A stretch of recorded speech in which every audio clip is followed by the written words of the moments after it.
Hey! What? No, Gerald. I thought you said you had your technical difficulties handled. Wait, where's that coming from? What? No, it's coming from you. It's That's coming from your not Facebook. me. I thought you said you had your technical difficulties handled. Wait, where's that coming from? It's not from me either. What the hell? I have see now it's done, so it got to be you. Hello, everybody, and welcome to Let It Out Comics Cast. You're muted.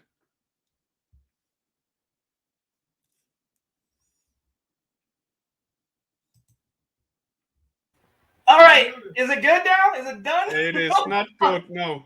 I don't know where that was coming from. We were talking and yeah, I don't hear you now. I hear you now. I don't know where that was coming from. We were talking and. Hello, everybody. For those who are joining, a little bit technical difficulties. Joel is getting sound from somewhere that he's not quite sure from. Can't hear you.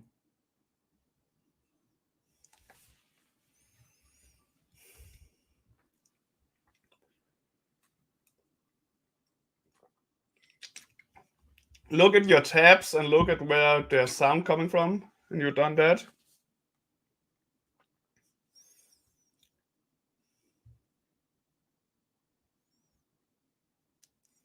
So while we wait for my challenge this time, I need some names of cute characters in animations and movies. Animations or comics. So please in the chat hit me up. I've already got a few. All right, testing. Hear any echo? Not yet. Okay, I think we're safe, right? Yeah, it sounds like. Okay. All right, so that was fun. I want to welcome everybody. At least it was easier fixed than the last one. Oh yes. Last week was a technical nightmare, and we're gonna make it up to you. We're gonna make it up to our guests. We're gonna make it up to our audience. And first of all, I want to welcome everybody to Comics Cast. If you remember last week, we had some technical difficulties on my end, and it seemed like there was a little bit of a echo here at the very beginning. So looks like I nipped it in the bud, and we can start the show anew. Right, it's always my fault. Gerald. It's October, it's always my fault. But anyway, I want to welcome everybody to this edition of Comics Cast. Let It Out, and Comics Cast is all about promoting the independent creator. So if you're in the indie community, you have a book, if you're a penciler, an inker, or a storyteller, we want you on the show. We want to feature you. And Let It Out, that's what this show is about. Is all about doing that, along with a drawing component, and we do the draw and talk part of it. So it's always a good time, and I'm so happy that we were able to make it up. And for those of you that are joining us today at 6 p.m., this is a special edition show because we're making up for what happened last weekend. So that being said, let's do a little bit of what we call the Comics Cast housekeeping. Rick, you want to pull up our YouTube page? Oh, I forgot. Okay, give him a moment. Give him a moment. Professional, I know. It's no problem. But in the meantime, check out the URL and the scrolling ticker below. You can, if you found us on YouTube, it's just Comics Cast. On Facebook, but on YouTube, it's Indie Comics Cast. And you can see there, Rick loves it when I use this word. There's a plethora of videos that you can check out. You can check out all of our past editions of Let It Out, as well as the ART, which is the Artist Roundtable, as well as Rick's awesomely great show, The Mentor Block, which has a super limited edition run of 2 whopping episodes, but they're so chock full of goodness. But those 2 are the greatest ones ever, so that's why I decided to stop. I just couldn't outdo that. Yeah, he couldn't top it, so he stopped at 2. So check those out. Like and subscribe. We're really pushing the Indie Comics Cast on Facebook as much as we can. We want to get those numbers there. Rick is circling the subscribe button. That's what you want to do. Want to make sure that you do that, and like and subscribe and follow us. So that being said, let's make up for lost time. Let's make up for that technical difficulty I had last week. And let's get our guest into here. So I'm going to do the drum roll, and you're going to get her in. Hey, it's the Becka. Hello. Yeah. So, Becka, welcome to the show. And I want to apologize for what happened last week, but now we can hear each other. We can see each other. No worries. You guys are coming in perfectly crystal clear for me. I think I might be the one who's causing the technical difficulties. I don't know. No, spooky apparition vibes over or something. Never. And you know what? It's actually, if we're talking about that whole spooky apparition vibe, Becka, we're going to be so thrilled to show her artwork because that is the genre that she is known for. And it's so awesome. Because Rick and I were talking, we are the uneducated. We're the uninitiated. We don't know too much about the horror comic genre as well as we should.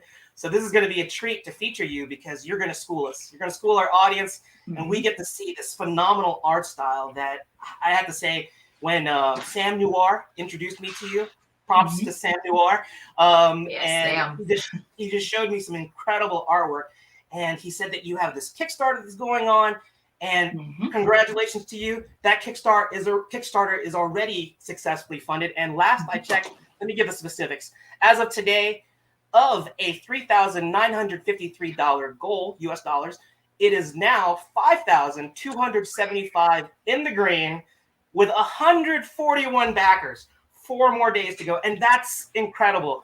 I have to say, Becka, we're gonna get to because you're known as the Becka, but I want to make sure that Becka, when I saw these things, it's one thing to be successfully funded at $5,275. But the more impressive statistic is the 141 backers. Yeah. I mean, that means 141 people just believe in you, believe in your project, and want to support you. That's a phenomenal statistic. And that got to be more than just close friends. Those 100 and something. It's like, who are you people supporting me? Like, thank you. Like, whoever you are. Like, this is my first Kickstarter ever, and I didn't know what to expect. I've been working with Sam Noir on this because he's the guy to go to with all the experience and everything, and so I got a lot of tips and help from him, and he came highly recommended from friends, and now we're friends also. I have to give him credit with that success too. But at the same time, I'm super stoked that there's that many backers right now that we're overfunded. So thank you again to everyone who's backed the project. Yeah, I have to say that's an impressive statistic because that's another running joke that Rick and I kind of have with our guests that run successful campaigns. It's like either the Becka has like a huge family and or those are really 141 people that just really love your work and want to support you. And that's what this show is about, because we want to show that work. We want to show why 141 people or backers really love the Becka's artwork. And that being said, let's move to the part of the show which we call the elevator pitch. And it's basically where you get, for the audience that does not know what an elevator pitch is, it's like if the Becka was in an elevator with, let's say, John Carpenter, some movie horror director, and she wanted to pitch, Gehenna, which is her project. What would she say about herself and her project? And the good news is that you will have more than one floor to talk about yourself, because we want to get the complete down low and who the Becka is and where she's come from, what her particular art journey is up to the point where this Kickstarter is. So that being said, let me put the mic in your hands, and the Becka, give us your story. All right. So the Gehenna Death Valley, I tell people it's like Scooby-Doo Goes to Hell, except there's no dog, no mystery machine, and the monsters are 100% real. And so if you're into body horror and that kind of stuff, like I draw a lot of inspiration from like old school Cronenberg movies and like John Carpenter, as you mentioned, if he was in the elevator. And I also grew up in a family that has a strong medical background. So, like those shows that used to be on TLC, like those, like, what is it? Trauma Life in the ER or whatever it's called. I probably got the title wrong, but it's like people in the ER, all the privates are covered, but then you see all the insides when they're cutting people open for surgery or something. Anyway, reality TV. So that played some influence, I guess. So yeah, if you're into that stuff, you'll probably enjoy Gehenna. So you had a fascination with these type of kind of like medical shows where they show blood and guts, but in a technical way, and then that kind of like carried over into like movies and more of the the macabre stuff. Yeah. But I really like, right here before we get to Gehenna, I just wanted to show some of the subject matter of some of your art that you have right here, and it's definitely, as we're showing this, you hit like all the engines in terms, or you have basically all these little notes from like all ranges of horror. I mean, when I look at this particular piece, this reminds me of like Hellraiser. Were you a fan of the Hellraiser franchise? Actually, I had never seen Hellraiser at this point. This was a nightmare I had, actually. So it was an ad. Oh my god. No, nightmare you had. Oh, I'm suddenly happy about my nightmares. If those are the nightmares you have. Oh yeah, these are they're very provocative. And when I was talking to you during the pre-show, not only are you're able to like capture, it has this a surreal quality. Thank you. It's and me coming from a graphic design background, aside from the fine arts part of it, I mean, there's a very graphic design element that you're bringing in. It's more evident, I think, in Gehenna, but in these particular pieces, they have this surreal feel to it, but your mastery of just using color to express it even further. Just amazing work here. Are you a H.R. Geiger fan by chance? I am a hardcore H.R. Geiger fan. Yes. I do see some of the same style and setup that he goes for in his art. Yeah, I worship Alien and Aliens, so that's played into my influences, I guess. I think that also comes out in it because your pieces, Geiger was known for his biomechanical, very organic. I mean, there was a mechanical sense to it, but it was very organic. And when I look at your horror pieces, there's that same thing. It definitely, it doesn't have those hard edges. It feels very natural. But in this particular piece, this has an epic scale to it. It's almost cosmic. Is that a city? Is that a city on his head? Yeah. I call him the Space Ghoul. This one. The Space Ghoul. Oh, nice. Yeah. So before I really got into horror, I was a real science fiction and fantasy nerd. Well, by that I mean Star Wars and Lord of the Rings. So like I worship those two stories. So that played in, and this is sort of that piece right there. I'm just experimenting lightly with steampunk. A little bit. So it's one of the more marketable pieces, I guess, but just something that makes my mom happy. But these are all marketable. You just have there's definitely a genre. An audience for this particular genre, and I think myself, I'm becoming a convert. It is a little bit of stuff that definitely gives me the heebie-jeebies. It definitely puts me a little bit on the edge there. It's like I love the creativeness of all these. Yeah, Thank you. I mean this as a compliment. It takes a warped mind to do some of this stuff. And that's a compliment. Thank you. I mean, it's just there. I don't know how to explain it, but it's in my head, and then I need to get it out somehow. So it's there. I'm glad you choose art to get it out with. Or it is a fantastic outlet, because I don't know. Oh my goodness! Seriously, the arts are beneficial for the brain, the soul, as cheesy as it sounds, but there's truth to it, Yeah. And I agree completely, because I think that there's something primal about your artwork too. It's like in the back, as civilized as we all are, and we all feel like, where we can express all this so-called high art. When you see this is like another different definition of like what I would call high art, because this taps into things that are visceral. I think in all of us, we all kind of have this I wouldn't even necessarily call it a dark side, but it's more about that deeper deeper feeling that's in all of us that kind of wants to explore or see these, supernatural apparitions, things that we couldn't really express, if it's in our minds, how do we express it? And I think that you found your own niche in it, or niche, I don't know what the correct word for it, but you found okay. Yeah, well, the bottom line is that the Becka has found a way that she's able to tap that primal feeling that's in all of us and be able to put that on canvas. And I believe you do both digital and traditional as well, right? Is that correct? Yes, I do. So when I do traditional, I work with just mainly ink and watercolor.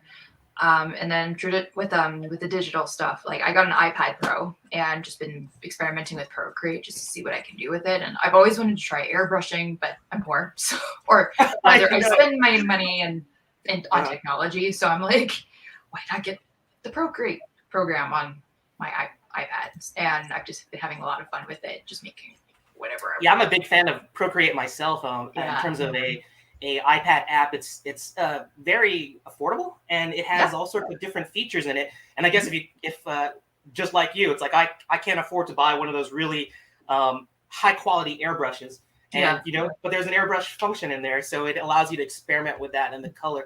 And I want to show this piece at the end here because this is kind of like a little bit of that opposite extreme. It still has a supernatural quality to it, but it's not, aside from this particular subject's skin tone. It basically, you have the dark, and then you have kind of like this light feature as well, that's in there. And so I really think it's pretty neat that you're able to tap into both sides of that. So Rick, are you a convert just like me now in terms of like? Oh no, this is I wouldn't call this like horror. I would just, but the art is really, really good. The thing I had a problem with was I'm not a fan of the horror genre, but this art I'm a fan of. I really like it. I like your thinking. Thank you so much. I think Rick wants to like to dig deeper into the Becca's mind to like. I don't know. No, I'm not. I'm afraid. I'm afraid what I'll find. Oh yeah, well, I think that what Rick is probably talking about is like we are going to move to this part of it, and this is Gehenna, and this is where this is the particular Kickstarter campaign that's going on right now, and I believe there's six volumes already. Is that 6 or 7? Yeah, six volumes right now, and the Kickstarter is compiling them all together, so you can get that. It is a sequential storyline, and you can actually preview this the story's previous volumes on Becca's webpage. But if you want to get the collected edition, that's what the Kickstarter is all about. Yeah. These particular covers, which I'm going to show right here before we go into the sequentials, this is what I was telling you in terms of like what the Becka is really good about doing. This is the graphic design sensibility that I mentioned earlier. She has a great command of the composition because a lot of these things, this is what I like to refer as less is more. She's able to do a lot with less. With this particular cover, you can see here the eyes. The eyes are so creepy, and she's using like really like just positive and negative space, and your mind fills in the blank. It makes you wonder what's not being shown, what's obscured by the shadow, and I think that's what's the few I talk to my friends about. I'm not like a huge horror fan, but like once a year I get this horror bug, and I have to like watch as many horror movies like in 1 week, and then I'm so scared out of my head. Then I have and to. Then you're good for a year. Then you're I'm good. Exactly. I am done for a year after that, and I think this is going to be my quota for at least for the visual side of horror and seeing Becca's work, because I would like when I first saw this, I was like, man, if I close my eyes after looking at all of Becca's work, would I see those eyes tattooed on the inside of my eyelids? Yes. It's like even if I close my eyes, I still see it. But let's go into some other covers. This I used. I showed 3 examples of your artwork in the promotional banners to promote your appearance, and this is another example. You use, when I was do the pre-show with you, I mentioned the word. I'm going to use the word simple gradient, but it's not meant as a slight on your artwork. When people can use things, graphic elements in a very simple and direct an effective way, then that's the less is more. Why complicate it with multi-gradients or unnecessary detail when you can you have these negative spaces. And what I liked about this particular piece, the edges, the left and right frame, when you put that gradient in there, you just assume that that's like a horizon that goes beyond the edges of the paper or the canvas. But you've actually created this sense of claustrophobia by putting these silhouettes of these insects on the edges, and that closes the space, and it makes, and then with that red and that moon, again, and the eyes. Here you are, you focused in on the eyes, and you set them lower, so it feels like you're like. I felt like not only was it claustrophobic, it almost felt like this was coming out of the shadows to stalk me. I don't know if that's what you're trying to do, but it got me. I really don't like this one, and it's not because of the art. It's when I was younger, I suffered from sleep paralysis, and one of the demons that you get sometimes from sleep paralysis reminds me a lot of this guy. He was his name was Bird. I don't know Bird. I don't know what this guy's name is, but don't tell me it's Bird. No, it's supposed to be like one of the characters, but what I was going for was just the sense of dread you get before something happens. Like, I'm dreading. Because like what I like to do when I'm making my horror comics is I like to use as much suspense in the story as possible to make the scares more effective. Because like, yes, the spiders. Side note, I am actually arachnophobic, so. Me too. Me too. And I made this comic with spiders, monsters. So how does that make sense? I don't know, but here we are. It makes complete sense because I think that as artists, sometimes even more now. Yeah, it's like you kind of want to face your fears, and if you can do it through art, that is really good. And if you can be successful at it and make money doing it, that's even better. That's how you can beat your fear. Yeah, for me. Coping. Yeah, exactly. I have not gotten to that level where I can draw clowns because I can't stand clowns. No clowns. No clowns for me. Is there any clowns in the PDF, Gerald? Did you check? I should have seen my Pennywise art in there. Oh yeah, well let's save that for later when it's broad daylight, because we're in the evening right now. But here we have episode 3. We're in the middle of the night here. Oh, that's right. I don't want clowns. Send it to Rick. All right, so here we have and this is another thing that I sort of honed in terms of what Becca's doing here, because again, this is the graphic design here, and considering that she's so arachnophobic, which I am too, you look at this artwork here, and I don't know if this was intentional for you, but you drive home the way that the spider's legs are, they kind of emulate like a web as well, and I don't know if you were doing that intentional, but with them all pointing inward, it's just a really great way to frame the composition. It's sometimes you have these happy accidents. I don't know if that was something that you really planned with your composition, but it really feels like these covers that you come up with, that they seem so simple, but if you really study them, they're actually, to me, very thoughtful in terms of how you're doing it. And the hands, the open palms, and like different, one going out toward to viewer, as well as one that's parallel to the spider at the top. And actually, I'm so curious, what exactly is the eye? Is that, I know it looks like an eye that's in the I forgot, is that the thorax part of the I forgot my spider anatomy, but it also reminds me of like a light bulb as well. Can you go into some further detail in terms of like your thought process on this particular comic? I think maybe the Lord of the Rings kind of crept in there, like the Eye of Sauron or something. I don't know if that happened in my subconscious, but the title of issue 3 or episode 3, I called it Drones. So that's actually a camera, a spider camera. So that's the main camera in the center, like where I try to make it like kind of similar to a Black Widow spider, because of course, like it's creepy for some reason. I don't know. Oh yeah, by all means, zoom in.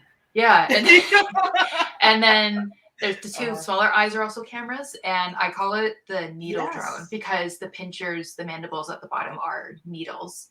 And so the way I designed this drone is that it detects whether, without spoiling too much of the story, if somebody or a creature is infected or not infected. And so if the living organism is infected, it is designed to kill said living human or creature. Okay. Now And like its eye color changes too. So if someone is infected, it will turn like red or orange. Like, gee. And I'm gonna have fears of drones now. I'll look at drones in the sky and see if they have spider eyes on them. But just really neat. So is this? I guess we don't want to go too much into spoilers now. So obviously, I guess this particular individual is like releasing the spider drone out, right? Yeah. Okay. Yeah. Right. Yeah. Very creepy. And like I said, it's really, or like I said before, with art, being able to, this is not even a sequential. This is a cover for episode 3, and yet there's such a, when you look at it, you want to know what the story is behind it. You know, it's not one of those simple pinups where, oh yeah, that looks aesthetically pleasing, or things like that. It's like you look at this and you want to know what it's about, and that's what I'm saying is like it's the simpleness of it is so deceiving because I look at it and there's so much storytelling there, and it's provocative or thought provoking, and it makes you want to pick it up and read more about the story. And we're going to keep on going through this, and yeah, I think this is why you have 141 backers, because they're seeing the artwork and they want to know what it's about. I think, Rick, you can appreciate this because this particular thing, when you mentioned Geiger art, this has this mask that's on this lady that's in the front. That has I thought it was an elephant. Sorry, I thought at first it was a trunk. I'll take it. I love elephants, so. Okay, all right. No fear of elephants, but I'm looking at this here. And then the antennas, and here again, we just showed you, this is the 4th cover here. And here Becka is actually using a different color palette.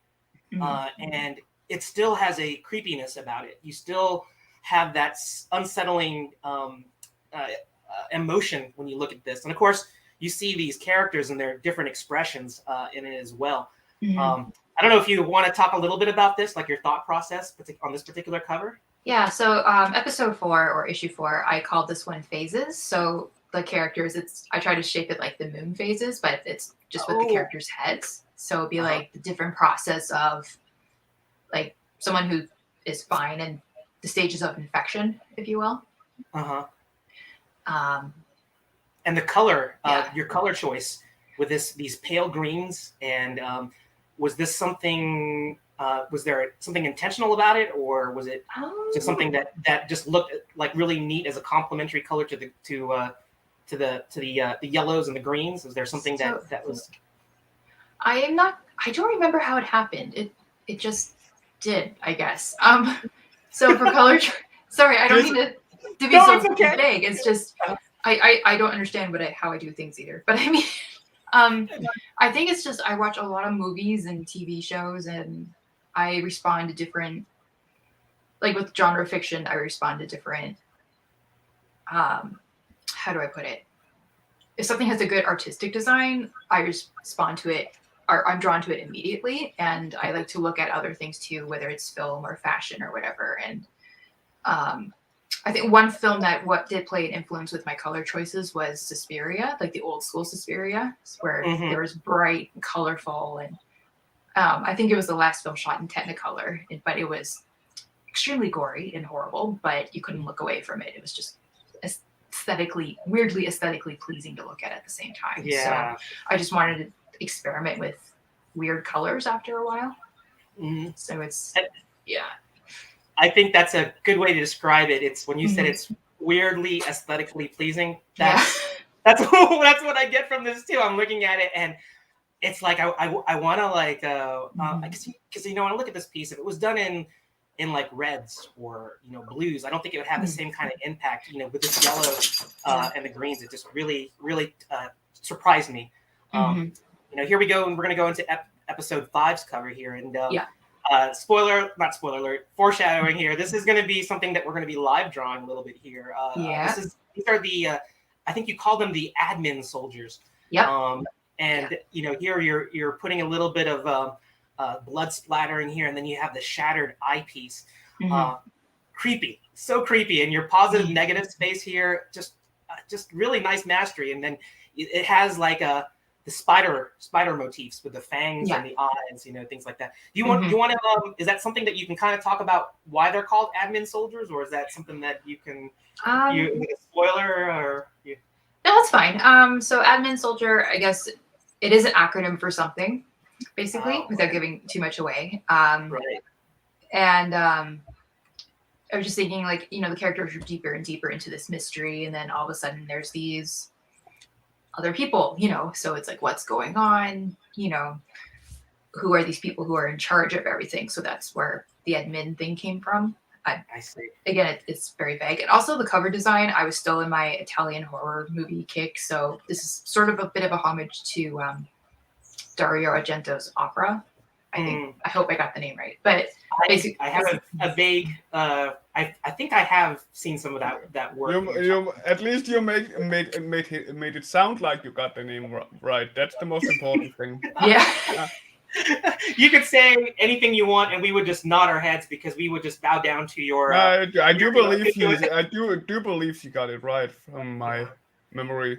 Yeah, it's Dario Argento opera. So it's just the eyeballs, and then there's these needles taped below the eyeballs in the movie theater. Movie poster, like, it looks gnarly, but I was like, oh, that looks really awesome. So I kind of borrowed that concept. I just liked how it looked, but just use the eyeball thing, but without the needles. But what I loved about that movie poster art was it just showed the pure terror on. You nailed it. Eyes, and I just wanted to. Something about eyeballs and needles, they don't go together. And probably got eyeballs and like broken glass. So yes, yeah, exactly. This doesn't, but it definitely it's like what I really think that's what you're so successful at. When I'm looking at this, you put your viewers on edge when you see that. And that's why I really wanted to separate this from showing some of the sequentials, which we're going to go into pretty soon. Is that you're able to really unsettle the viewer. And it's still very beautiful to look at because your color choices and the compositions. But but it's a beautiful horror. I don't know other way to explain it. And then this being the latest cover here, and again, mastery of just that positive negative space, and using that magenta red transition to that kind of that. It's not really a lime green. It's like combinations that I really wouldn't think would go good together. But I think the disharmony that you're creating with those color choices, it compounds that feeling of horror. There's Bird again. Yeah, that's Bird. That's Bird again. I'm sorry, Rick. No, it's okay. Yeah. So a note about this cover. This is my only digital piece. I was running. What happened? What was happening? Oh, okay. So it was Toronto Comic Con, and I was rapidly running out of time. So I'm just like, I could just get this cover done faster digitally than I could do digitally. So the other covers are traditional, and most of them are sold out. I think I just have the issue 3 cover that's left. But anyway, that note aside, this one was really fun to draw, and I had fun painting it. And I was afraid it came out a little too simple due to the time crunch, but in the end, it came out the way I wanted it to. Yeah, I think that sometimes when you're pressed for time, well, this is me because I'm a procrastinator, but sometimes when you're pressed for time, you get a more, I wouldn't say genuine, but it's sort of like it brings out a different type of art style in you because you don't have to think about it as much. Because I think when you have like a week, 2 weeks, a month, sometimes you kind of like overthink things, and maybe you like try and think about how can I compose it so it's balanced or it's dynamic or what. But when you are crunched for time, it's like that culmination of all the skills and years that you've been drawing, they all get compressed into this a moment in time where you just have to put things together. And I think that's what you were able to do. We saw that building creepiness in those preceding covers, and then when we see this, I just see those legs. They go, those spider legs, they go up, but then they come back down. And again, you have this. It's almost like makes me think it's kind of like a cage. Feels like it's a cage but it's those eyes.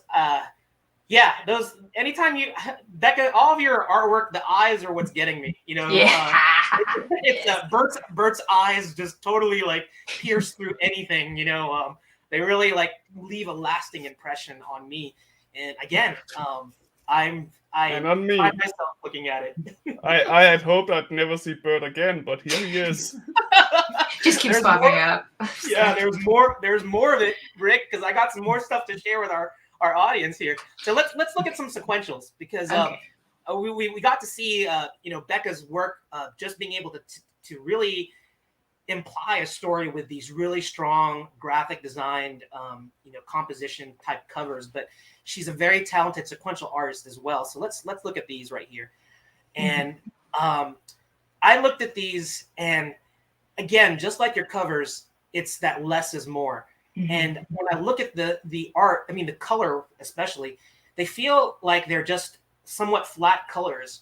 But then you went ahead with putting these shadows of like the canopy, like the sun coming through the leaves, the tree leaf canopy, and it's flat, but it looks dimensional, 3-dimensional at the same time. Yeah. And you pull it off so well because you're using it on all these panels, and in particular right here. We're going to go through these a little bit, but I would love for you to talk about your design process in terms of like how you compose this particular, how you compose a page. Okay. So around the beginning, when I was first starting to draw Gehenna, I remember with the early pages, I was asking for art critiques from artists from the Fan Expo community. And also around that time, I was already working with some of the artists at Raid Studios in Toronto. So I, like in my early days, I still do this occasionally, but I do color flatting basically.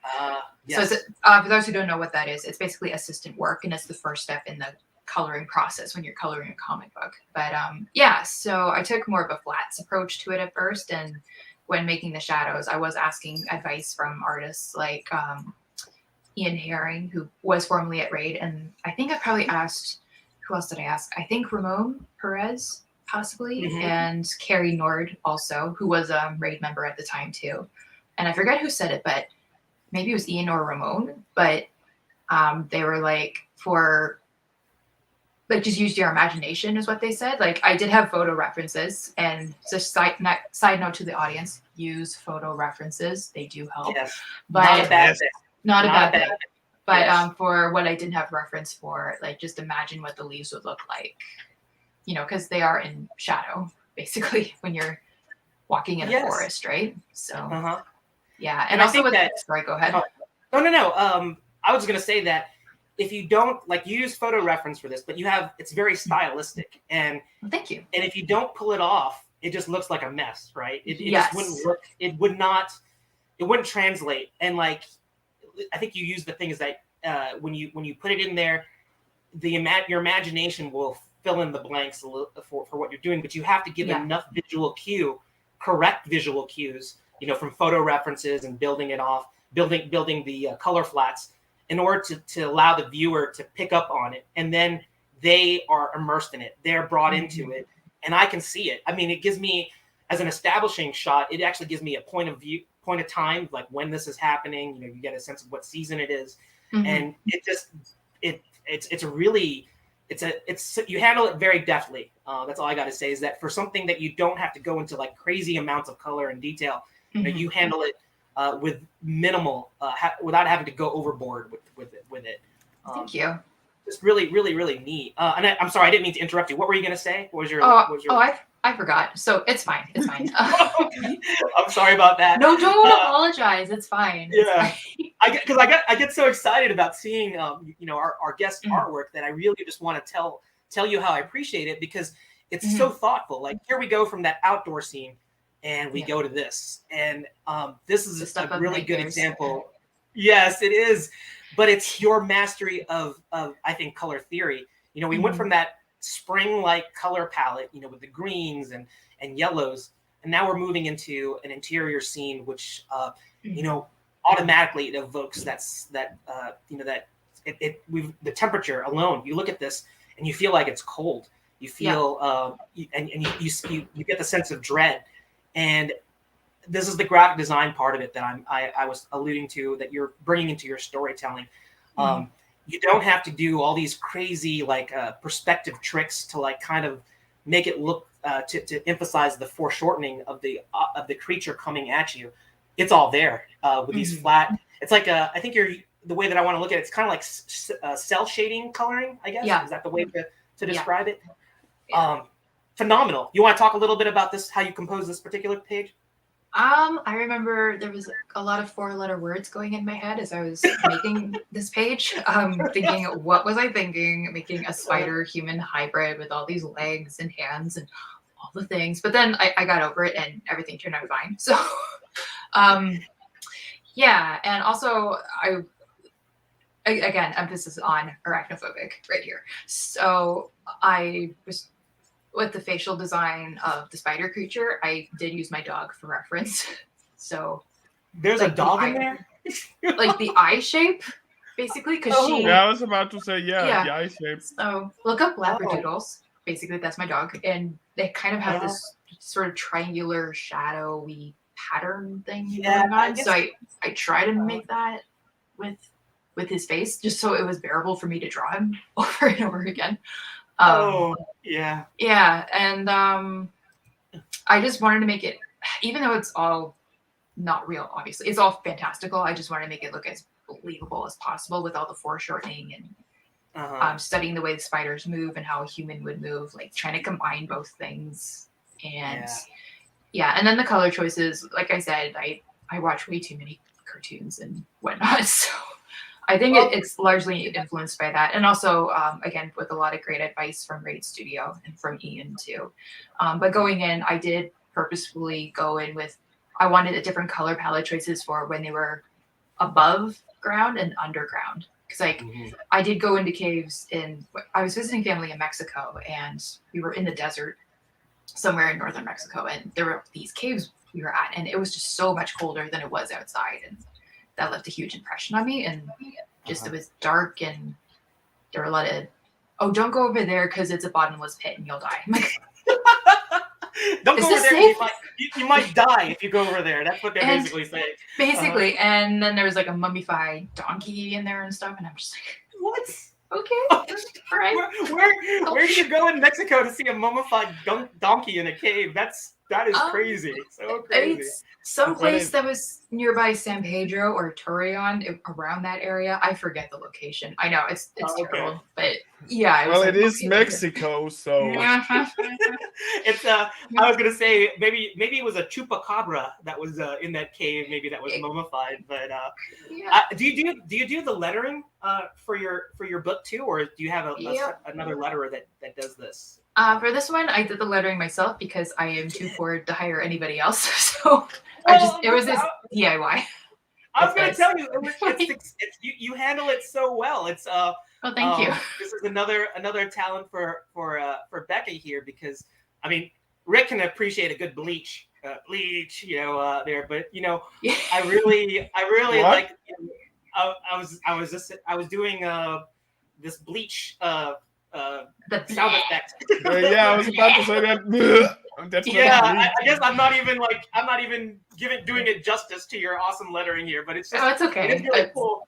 And I'm looking at, now that you mentioned the dog eyes here, I think that's why when I look at this particular your monster creation here, there's I think there's several different ways I think an artist can maybe approach it. But when you mentioned that it was inspired by your dog's eyes and putting it in there, I think that's what puts it into that unique monster category for me, because the eyes kind of emote something, and when you look at it, it actually looks terrifying, but it almost looks a little sad at the same time.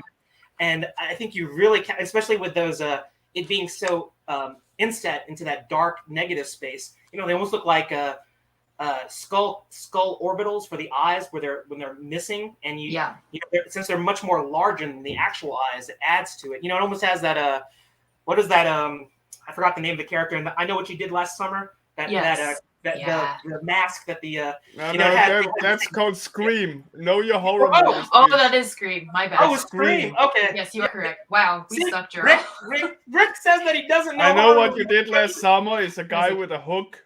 Yeah, it is the guy with the Oh. hook. Wow. Yeah, see, Whoops. Rick knows it more than I. I know do. my teenage flicks. Please, thank you very much. He knows That's the his horror. teenage That's the horror I know. Okay, here we You go. can have my horror card, Rick. Yeah, all right. You know, yeah, I have to like burn my horror card too. Rick rules when it comes to that.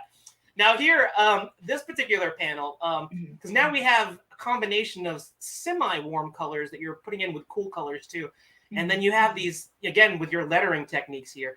It's like when I see this, it almost like I could see it like this being a movie because this could easily be like a storyboard where you could pick camera angles, and I think this is really cool because you are a fan of the horror movie genre.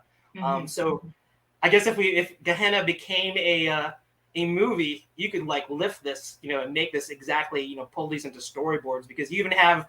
I like how you did the lettering effects because it makes it sound like it's coming from a distance. Yeah, and it's like, and then you have the expressions on their faces where it's like, oh, did you hear what I heard? Is that it makes you feel like the hairs in the back of your neck are rising when you see the way you've done this.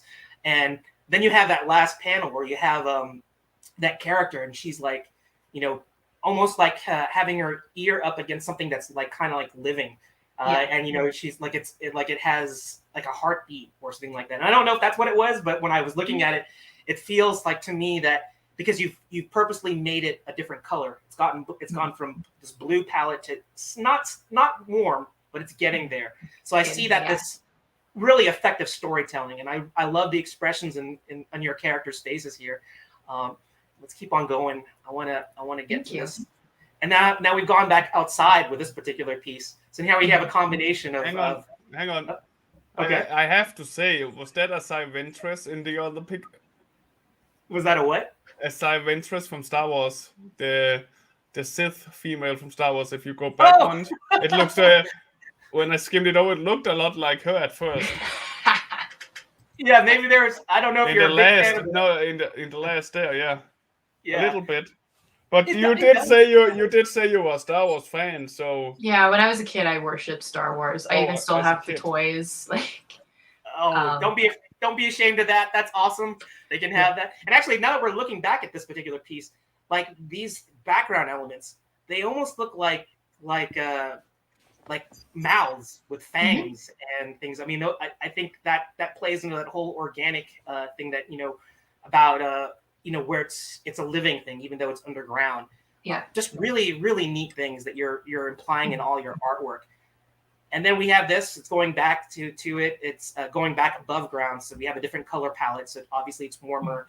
But what's interesting is that seeing this panel here in the lower corner, when the camera view flips and it goes from looking into, now it's looking out of, and it's just really neat. That's just really effective storytelling in that respect. Thank you. Just really neat stuff. And here we go. Let's go into this. Now they're in the cave. So like when you're thinking about your story, do you do a lot of thumbnails in terms of how you're going to compose the page, or is it something that just kind of flows naturally and you already have it in your head and you just go straight to drawing? One advice I consistently got was to draw layouts, and I would sometimes do it. And thank you, John, for your comment. So I'm really bad at drawing layouts, honestly. So I try to make myself okay, I'm going to draw layouts for these things. And then sometimes I would just be like, I've got it in my head. I've got this photo reference. I can just draw it out on paper. So yeah, Gehenna, just a side note, Gehenna is traditionally drawn and it's digitally colored. So I would just draw whatever I had on the page sometimes. And to the viewers, I would highly recommend doing layouts because they are helpful.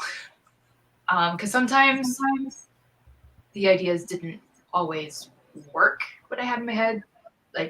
Transferring it from your head to paper, it can get mixed results. Because, I like to think, oh, this will be easy. And let's go back to the spider page, for example, where it started out stressful, but then it turned out to be fine. Like it came together in the end. But I don't know if whatever I said made any sense, but it's a process for sure. It's a process for sure.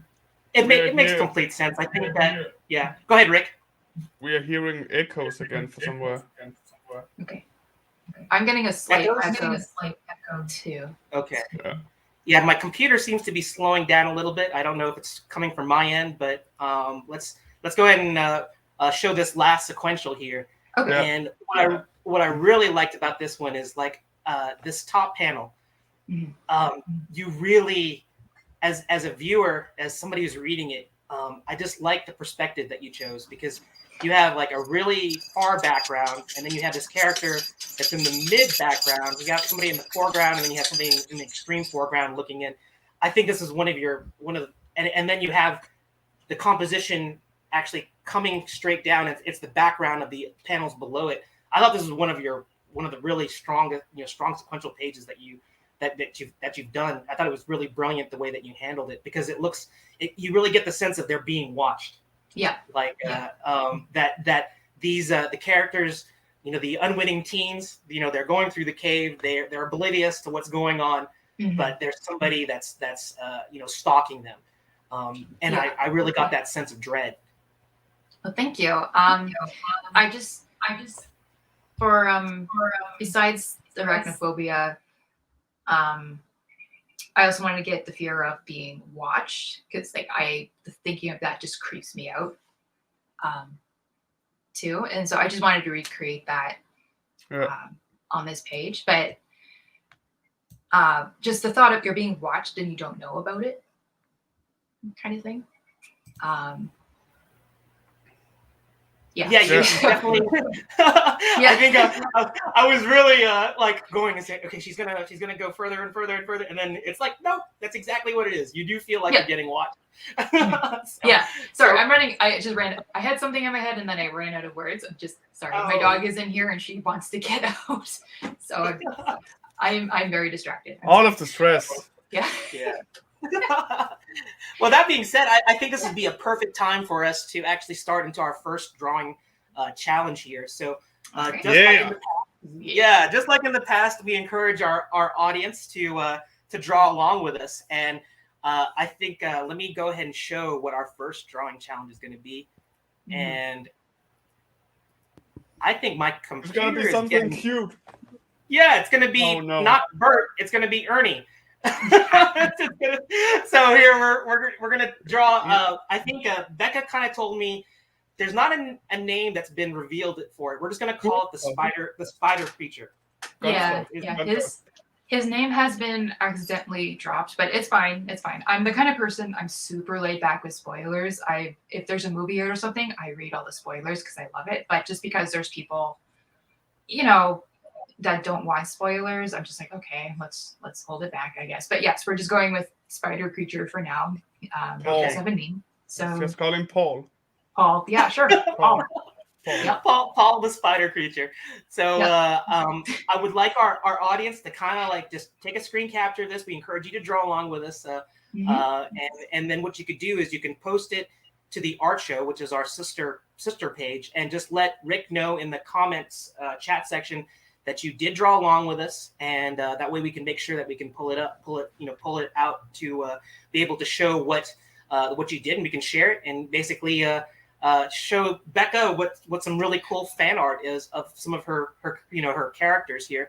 So I want to show one other picture here. This is another super creepy profile of the spider creature. Yes, and this really. This does have serious Geiger vibes to it. I just really, I'm creeped out and amazed at the same time. So please just do some screen captures of this, and let's do our spider creature interpretations here. So that being said, I'm going to I'm going to unshare this, and we're gonna be my favorite time. Yeah, let's Rick, I'm gonna let you control if you want to add Becca's art cam. Yeah. I'm going to add mine. Yeah. Okay. Yeah. And let me stop this. And Rick is going to be the timekeeper like he always is. And Yep. we're gonna draw You this. usually start and- 15 minutes, right? Yes, yes. Okay. And everybody, I apologize for my pajama pants that are making an Don't appearance here, but apologize. Don't it's apologize. it's seasonal. It's bats. It's from Old Navy. There we go. And they glow in the dark too. So Oh, that's even better. yeah, it's the eyes that glow in the dark. Of course, it's Oh, the that's eyes. The eyes, of course. Yeah. Okay, so I think 15 minutes. 15 minutes starting from now. Too bad Diablo didn't fix it. Okay, he's catching up. 15 minutes Yep. from now, Diablo. Go. I'm starting. Okay. I'm starting. I'm gonna get up for a minute just to let my dog out. I'll be right back. Okay. Okay. Yep. Okay. There you go.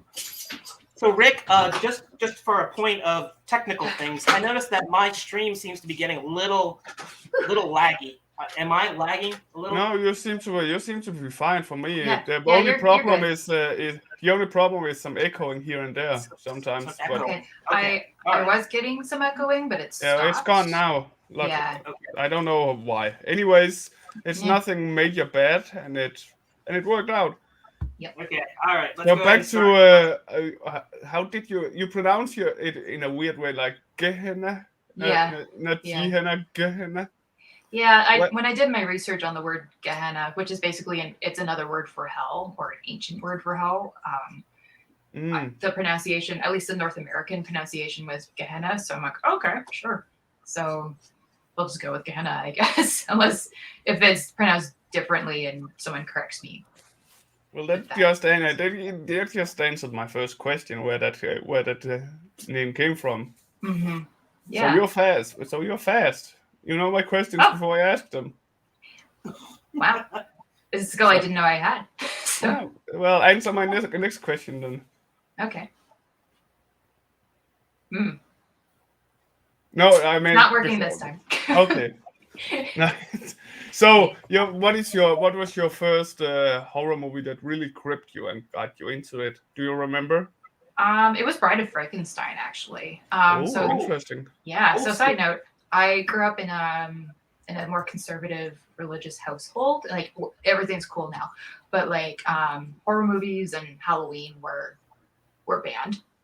So yeah, but then how old was I? I was still a kid, and somehow Bride of Frankenstein came through, and it seemed okay. I don't know, but yeah, it left a huge impression on my little kid self. And what creeped me out was the bride, just seeing the shot where they reveal her and you just see her eyes underneath the bandages. I remember that spooked me up, but I loved it so much. I wanted more. And then when I got older, in my late teens, was when I started to really get into horror. So how did it go from there? Like it started with, I guess, Lord of the Rings, and Peter Jackson, with his filmography, he did horror movies primarily before he did. I loved some of his older movies. Yeah, like it's okay. So it has two titles, but it's either Brain Dead or Dead Alive. Oh yeah, Brain Dead. Yeah. Yeah, Brain Dead. Okay, I think it's called something different here in North America. I don't know why, but yeah. So and it's probably called something different in Europe as well. It has a tendency to change names, even though it's the same language. Yeah. So to the viewers, if you're not familiar with it, go check it out. It's a horror comedy, and it's also very gory and just really fun to watch. And what else? I was also obsessed with Alfred Hitchcock movies, so I watched those movies religiously. Psycho was still one of my favorite movies of all time. And I watched that movie yearly, and it just evolved from there. And I just went down a horror movie rabbit hole because when something's banned and you get into it and you're just like, what is this genre with all these different? What fascinated me about horror was all the subgenres. Yeah, That's part of it, So I just couldn't get enough of it, and I'm at the point with horror where I feel like I've seen most of the classics, and and I keep my eye open for more modern horror too. Some of my current modern favorites right now is like The Babadook, or of course I'm on live stream and I forget the movie titles. Of course. That's how it works. That's how it works. Yeah. Did you like Insidious? Have you watched the Insidious movies or? Yes, I've seen Insidious 1. Oh, Sinister. I loved Sinister. And I love the score from that movie because I love the band Sun or Sun. Oh, I think they're pronounced Sun, but I love their music. And then I watched Sinister, and just when the soundtrack started playing, I'm like, I know where this score is from, and it just added, because their music is really creepy and atmospheric, and it was just a perfect fit for towards the end of Sinister. Color Out of Space. That's the one with Nicolas Cage. It's currently on Netflix Canada. I hope it's in Netflix US. I was about to make a bad joke that can you have a favorite movie with Nicolas Cage in it? That doesn't make Nicolas sense. Cage makes everything amazing. Like that man is a gift. Yeah, good. Yeah, fair point. He's a treasure.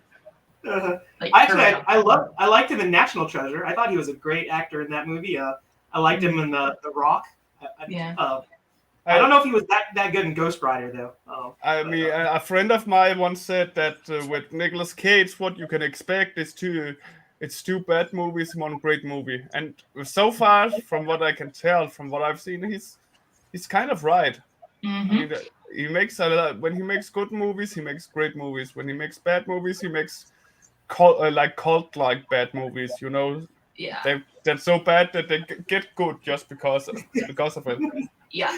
So I would say Color Out of Space. It was excellent use of Nicolas Cage. They did a great job with that. But it was a fun movie too. And especially if you're an H.P. Lovecraft fan, like you'll love this modern take on it from Richard Stanley. I think that he's the director of that movie. But yeah, it was the guy who unfortunately was part of the Island of Dr. Moreau. Yeah. I've heard some really. I haven't seen it, but I heard it was really bad. Yeah, there's a good documentary about the making of that, and the poor man didn't even have a chance. It was basically too many cooks in the kitchen, and he got screwed over basically. But I'm happy that he's making movies again, and and just I hope he continues to have success in his movie making career. But yeah, I forget the name of the documentary, but definitely look for it. When you get the chance. It was on Netflix for a while, and I think they took it off for a bit, at least Netflix Canada. But yeah, just what went on behind the scenes. It was a fascinating train wreck to watch. I forgot. I was watching this last night. So I'm obsessed with Squid Game right now. Yeah. So, I've heard so much. I've heard about it. Yeah. Yeah. So what's your impression of it? Is it worthy? I heard it's sort of like a Hunger Games type movie, like it's like Battle Royale meets Hunger Games. Someone said Saw, but there's no torture porn in it really. But it's some descriptions like. What did you call it? Torture porn. Yeah. I knew Rick's ears would perk up when he heard that. Can you define torture porn to Rick before he? Is this a Canadian description? I have no idea. Or whatever you American? Yeah, I don't know. Okay. Just your own definition of it. Basically it's a term like from the 2000s, movies like Saw and Hostel and whatever. I guess like people over here in North America were calling those movies like torture porn. So it's it's just because I remember watching Saw, and I saw no porn in there, so I was confused. I saw a lot of torture, but I saw no porn. No, so I finally did see Saw, and I was like, "Where's the porn in this?" But I was like, "Is that the director's cut you've seen?" No, it's just I guess it just got lumped in with that, like whatever the internet called it at the time. I think I understand it. Yeah, but I think it was just more. Movies like Hostel were coming out, and with the kind of movies Eli Roth makes, and that's where I don't know. It's actually weird. Now we're speaking about it. I saw the Saw, and I actually liked the two first movies because of the storytelling. Yeah, the storytelling was great. And I am a fan of gore, so yeah. That was good. Mm-hmm. Actually, speaking of now we are talking movies. I have digitally bought A Quiet Place 1 and 2, but they're Ooh. just sitting on my PC, and I haven't even started watching them yet because I've been told they're really great storytelling wise, but I've also told that it has a really, you get a really bad chill because of the silence and how it's done. So I'm like, Yeah. I need to be in the mood. Yeah, because like A Quiet Place, I saw the first movie, Quiet Place, in the theater with my mom, and I remember we were sitting in the back, and I turned over to look at her, and she was hiding, her whole head was underneath her coat, and I was just like, "What are you doing?" She was so terrified of the. But it was a great time, and it was a fantastic movie for sure. It was. It's definitely one of those movies that makes you on the edge of the seat because you can't talk. You can't make a sound. And I did you watch Bird Box? Did you see it? Oh yes. I had to see, after the internet buzz, I had to see what that was all about, and like, the memes that came up from that were fantastic. So what was your opinion? Did you like Quiet Place better or Bird Box better? Because there were some comparisons, obvious comparisons, but I think they were like kind of like two. They were opposites. I mean, not opposites. They had their own unique ways of telling that silent approach. Visual silence versus seeing. Type things. But you being a horror buff, which one did you think was more effective? I personally liked A Quiet Place a lot better. Like, I felt the suspense was a lot stronger. And I love the creature designs. It's tricky. Like, in some horror, like, you can get away with like not showing the thing that people are scared of, and it can make it more effective. But at the same time, A Quiet Place did that better. Like, they didn't reveal it, and then they did the slow reveal at the end, and it was like, oh, this was, I thought the monsters looked really cool at the end. Yeah, it wasn't like M. Night Shyamalan in was it the what was the movie where the aliens come and they're allergic to water? They come to the planet that has like 3/4 covered with water, and they're allergic to water. Signs. Signs. And it was like everything up to the point where they revealed the alien was so awesome, and then it was like, then it just got like really dumb after that. M. Night Shyamalan. Exactly. Oh, M. Night. However, The Sixth Sense was fantastic. I'm not gonna lie. Like, I got that spoiled. Normally, I'm like you with not having a problem with spoilers, but The Sixth Sense is that kind of movie that you don't want spoiled because you can't just forget that. Yeah. What I like reading about spoilers is like, I can read the plot and I'm like, how does this make sense? How are they going to execute it? And that's where I get the joy of seeing how it's executed. But I can see, if there's some things that it's best when you're surprised. There's just some movies that there's a few exceptions where you're just like, this cannot be spoiled at all. Yeah, like Sixth Sense. Or Psycho even too. Oh yeah, Psycho. Yeah. Good movie. What other? But Squid Game. I don't even know what genre it is because like I've read it. Some people call it a drama, but I'm like, you know what? I would consider it a horror too, with the things that go on in that. So it's like a darker version of Battle Royale because I saw I'm a huge fan of the original Battle Royale movie. Oh yeah. That's big fan of that. And I got mad when everybody decided to use it both in games and movies all around because no, Battle Royale is a classic. Don't mass produce it to hell. Yeah, right? I feel like the same thing's going to happen with Squid Game now because it's of how successful it's gotten. Like already people are making one of the games that has like the honeycomb game that has the candy or the cookie or whatever. Like there's already people making recipes of that online. But but no, what I like about Squid Game. 2 more minutes. Oh, okay. 2 more minutes. Okay. Oh, shoot. So Squid Game is the art direction or the art design in it. It's just so visually appealing to look at. Like, that's good. The set design. Like, I highly recommend any creatives out there check this show out. Yeah, I do imagine we have a few creators here. Yeah. I mean, everyone except Gerald. Yeah, that's right. Yes. I'm the only non-creative here. Yeah, and the storytelling I find is super effective too. So, oh, here comes my dog again. Oh yeah, I can see her. Hey, come here. Can you get your face on the camera?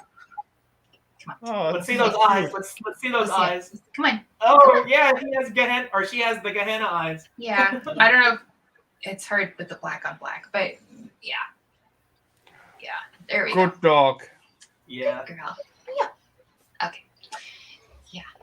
So, can you close the door? So you just spent your last 2 minutes on that. Oh, Yep. I'm kidding.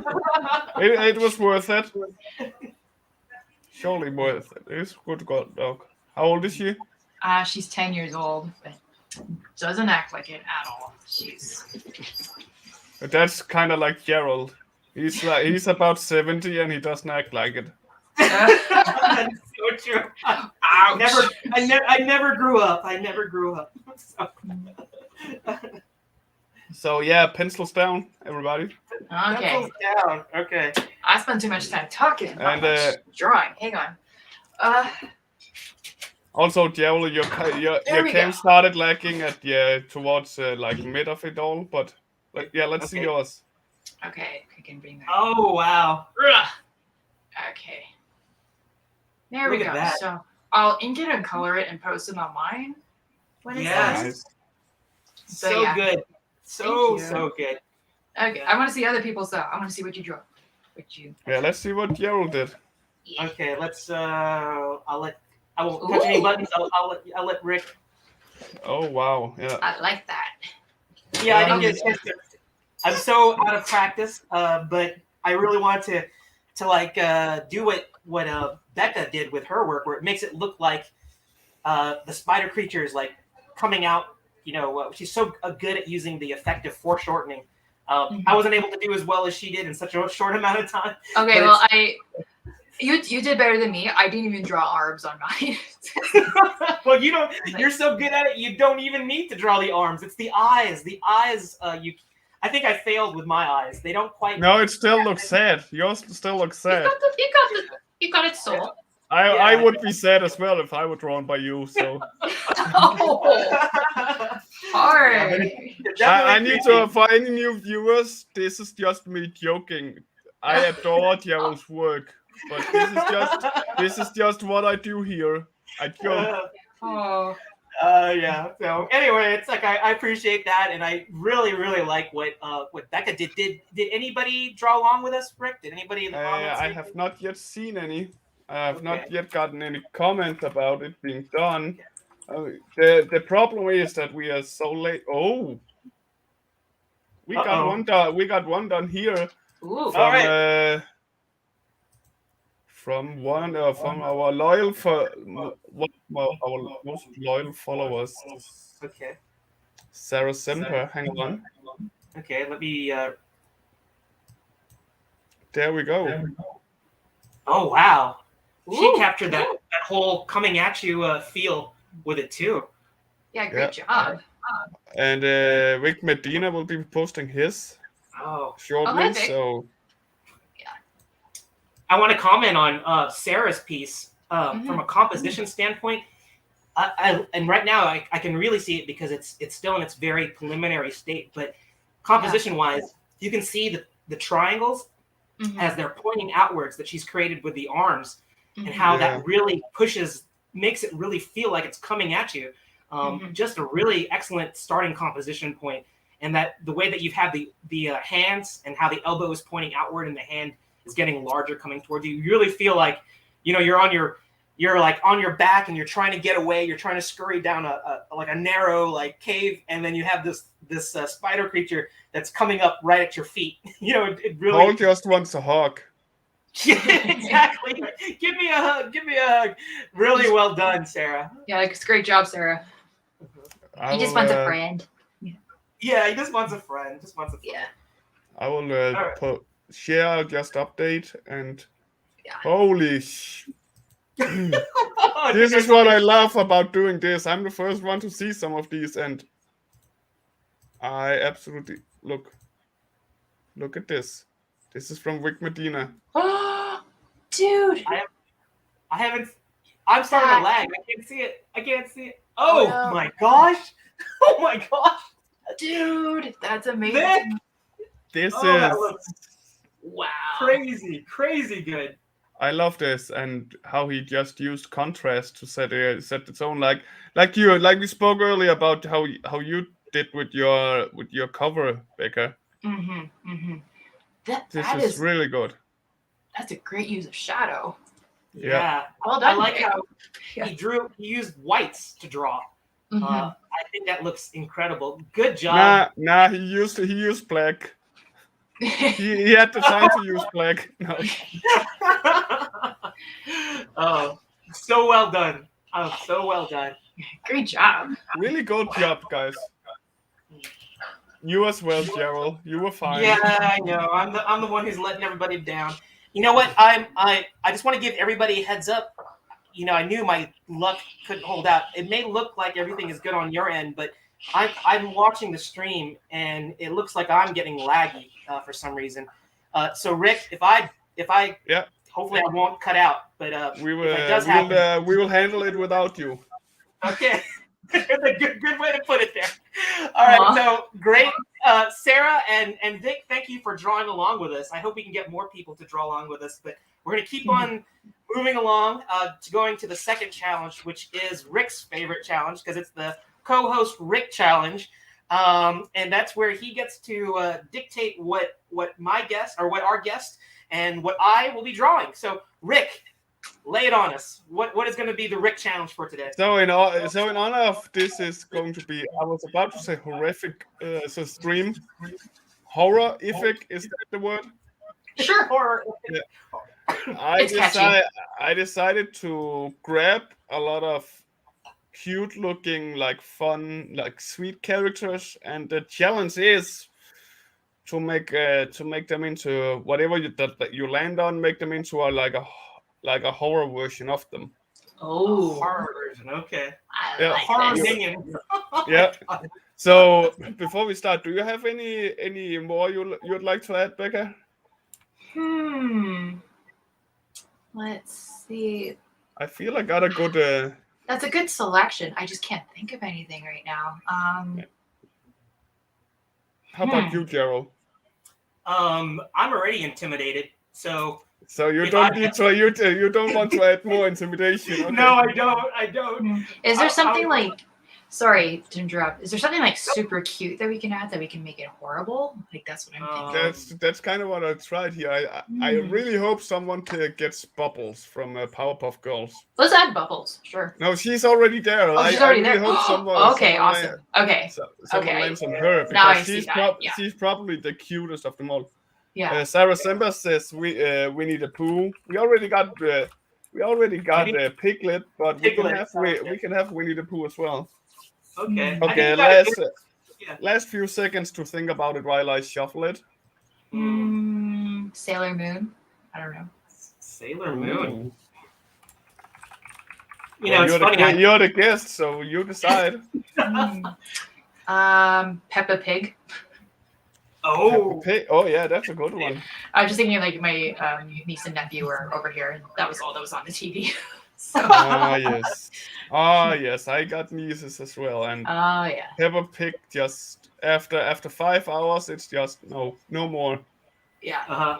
Then it becomes Anyways, horrific. that's it for now. Let's start with yours, Becca. All right. Let's do this. She's gonna get course, Peppa Pig. The audience at home, you choose whatever. Oh, Olaf. Okay. That's gonna be fun. That's Olaf from Frozen for anybody. Ooh. Okay. Okay, so wait with starting until we. Okay. We need Gerald's as well. Which one do you least hope for, Gerald? They're all equally hard. So let's. Okay. I guess let's say Bubbles. I don't want Bubbles because that would be very hard to do. Oh, I got the minion. Oh no. Nah, you know what? That's too easy. Let's. What?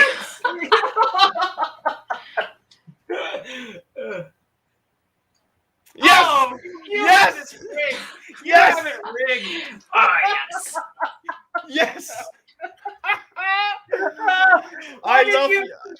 enough your luck in these. You got the best of luck.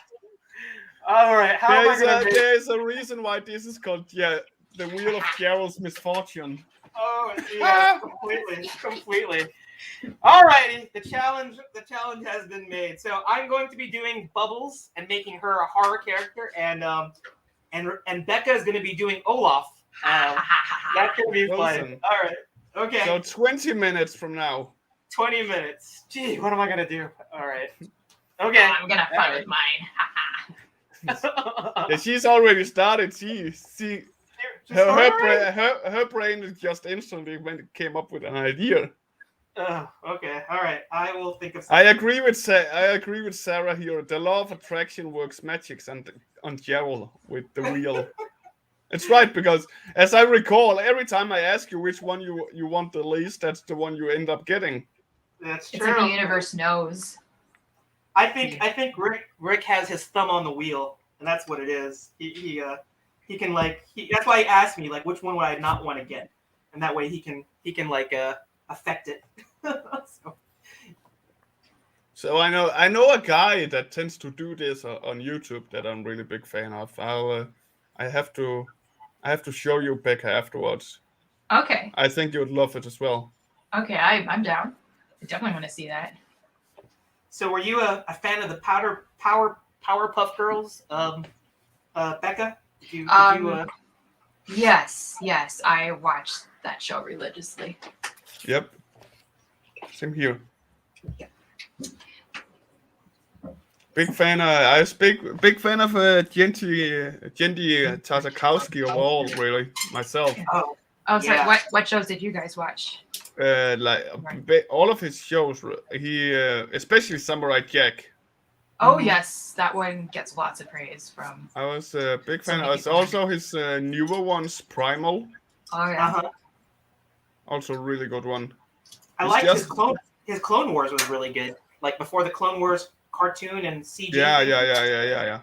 He's also one of those people that are able to tell a really creative and great story with being as simple as almost possible in his artwork, and he still grabs the attention and gets emotion out of it, like Becca. Yeah. Okay, where? There it is. It's like, where's my eraser? And it was like right there, but hidden. It's there somewhere. It's somewhere. It's somewhere. You know. So how long have Gehenna been in your head before you started actually put it on paper? Actually, I've had the idea since 2008, but I didn't start drawing it or finishing the story until, or at least issue 1 until 2014. And just because I was working on another comic at the time. So I decided to get that one done first before starting with Gehenna. And I took whatever lessons I learned from the previous comic and just as I was making Gehenna, just making more smarter choices regarding marketing and getting how many books printed and story structure things. Because like my first comic, I was quite ambitious and I made 12 issues of that. And then I was like, wow, 12 issues. Yeah, but I would not recommend that unless if that's your thing, go for it. But I'm like, I'm never doing that again. So for Gehenna, I wanted something quick, simple, 6 issues. And it turned out to be a lot harder than I expected, just because I had to cut out so much material from for my research and what I had originally written, just to keep the page limit down. Because I tend to write in a lot of detail. It's both, I guess, a strength and a weakness of my work. Just that's one thing I've been critiqued on. It's like, stuff, you're right. It's like reading a novel. That was from Francis Manipul, he was also formerly at Braid. But yeah, that was the latest critique I got. But yeah, Gehenna, I knew what I wanted, how the tone of the story was going to be, and the rule I had was that it was just going to be fun, and I was just going to work on it like whenever I had spare time, because I was getting more color flatting work at the time, and just to balance everything out and just use it to experiment really also, as well as having fun, just trying new techniques that I was learning from other artists and what I was seeing at shows like Fan Expo and whatever I was seeing on the internet from other artists. Mhm. You know, because when I'm making stuff, I don't like to limit how I draw. I like to learn new things as much as possible. Oh yeah, it's always nice to learn new things and Yeah. continue your creative climb to the top. I was about to say, but there's no really any top when it comes to being creative and an artist, because you can always learn. Mm-hmm. Yeah, it's like there's always, it doesn't matter how old you are, like you're always learning something, right? So I with my work, I allow myself to evolve too. Like I try to keep a consistent style, but at the same time, if I learn a new technique, I want to try and use that technique, you know? Yeah, I agree. Yeah, especially if it's an easier way to draw an eyeball or a cooler way to draw an eyeball, whichever, you know. I completely agree. I study YouTube almost all the time and different speed paints and all that, and go, that's a nice approach. Yeah. Currently, I'm on a high def Raposa kind of fit, Oh yeah. and just 3 days ago it was Greg Bukowski. Oh yeah. So I'm completely with you, learning something new all the time to improve and continue to step up your game. So Yeah, definitely. speaking of, we spoke a little about H.R. Geiger, but Mm-hmm. who else would you put as your main inspirations and main influencers? So for the artists, like for painters, I can never say his name right, and I apologize for that. He's a Polish artist. Bekczynski is his name. Yeah. It starts with a Z. I can't. Sorry. He's Polish, and he does really creepy artwork, but there's a lot of texture to it. He was an inspiration when I was making the backgrounds for Gehenna, like just that there's structures, but there's organic, creepy feel to it for this work. And for comics, I know people who follow my work are probably sick of hearing me saying it, but I love Junji Ito's work because like his work is so heavily detailed and it's so creepy. And you know, when you think of manga, you think like, oh, the standard art style, but it's he has his own style. Like you can look at it and you know it's Ito's work. And I love the comic Uzumaki, and it's one of my favorite horror titles out there. And I'm super excited for whenever the anime comes out next year, I think, from Adult Swim. Oh, nice. Yeah. And I think the score for that TV show is done by whoever did the score for Heredity. I forget his name, unfortunately. But yeah, I'm super stoked to watch that, and gonna be watching with my friends. And my one friend is terrified of Ito's work, so we're gonna have fun torturing him. Even better. Yeah. There's nothing more fun than you're watching a movie with friends, and then the ones who are not used to horror just watch them uncomfortably squirm in their seats. And I bet that's how that's how my friend felt when she brought me to watch Joker. oh yeah.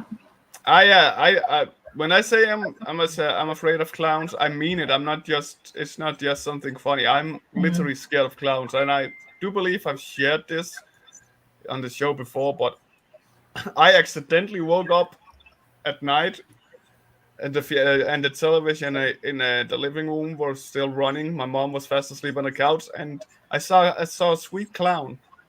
I was six. No. All my mother remembers is waking up with hearing the most terrible screams he's ever heard coming from a child. And to make it even worse, the weekend after, my father decided to bring me to a circus. Oh. There were clowns, and he had to grab me and run outside. Oh no. And I think I completely broke that clown. Just screaming. Oh. So yeah, I'm not just saying it for fun. I'm scared of clowns, but I'm better now. I mean, I managed to watch the Joker without running out, and actually enjoy the movie as well. But how about the It movies? How were you? No, I still refuse to try those because it was the movie that I saw after all when I was 6. Okay. With the sweet clown that turned out not to be sweet in the end. So I'm not feeling that one yet. Joker I could handle because I know it wasn't deliberately being about scary clowns, and I knew the Joker from the comics, so it was easier, I think. Okay. At least I tell myself.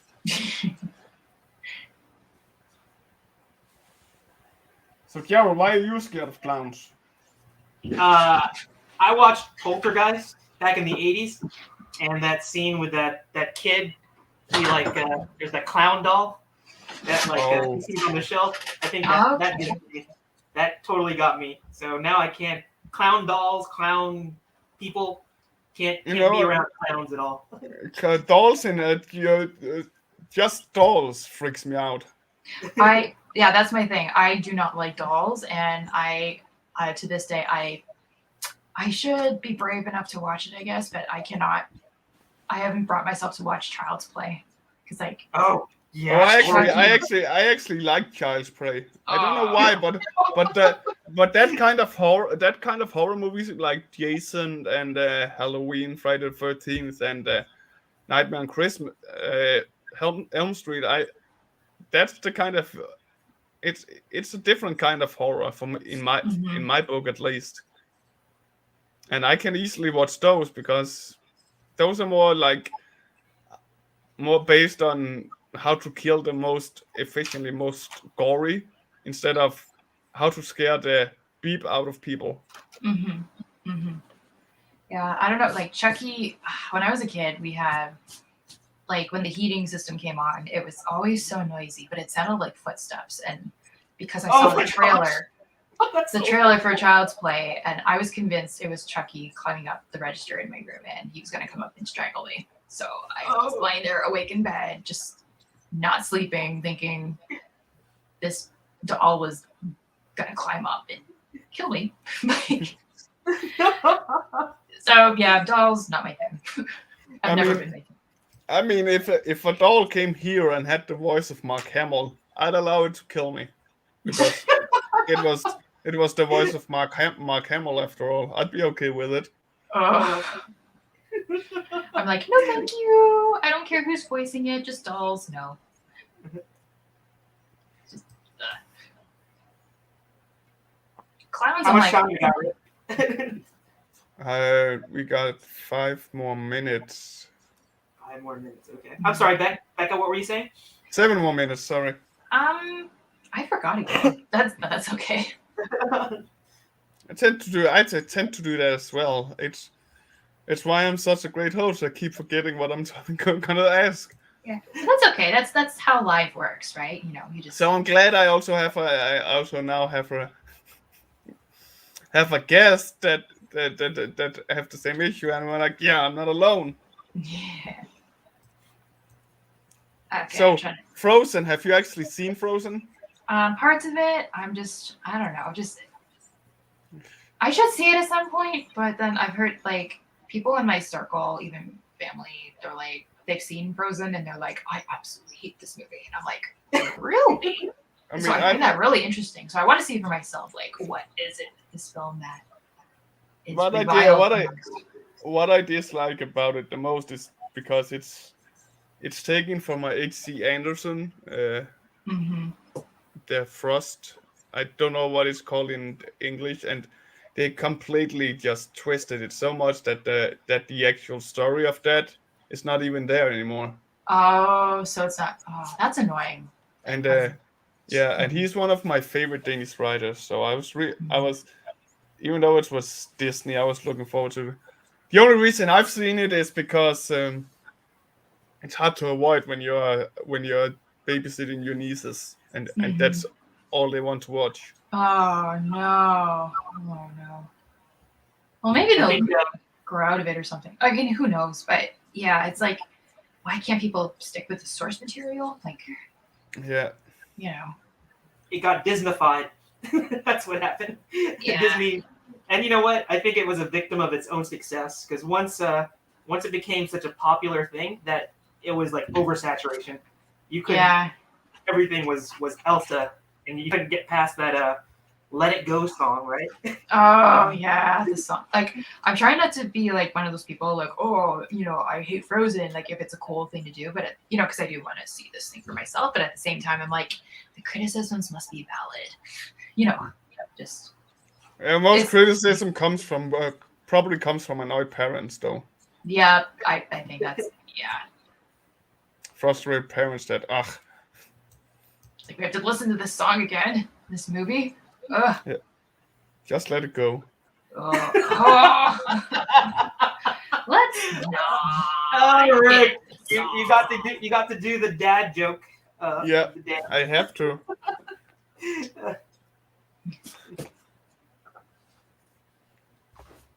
So sorry. Again,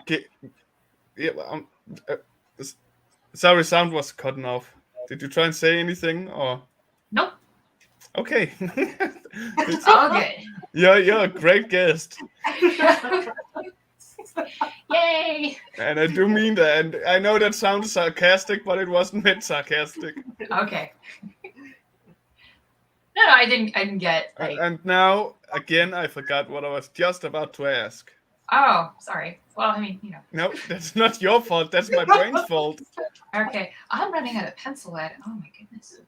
Oh, no. That's okay. I got backup. And I can tell Gerald got a new pencil, so that's good. Oh, yeah. Check it out. A new pencil. Yeah. Looking good. So...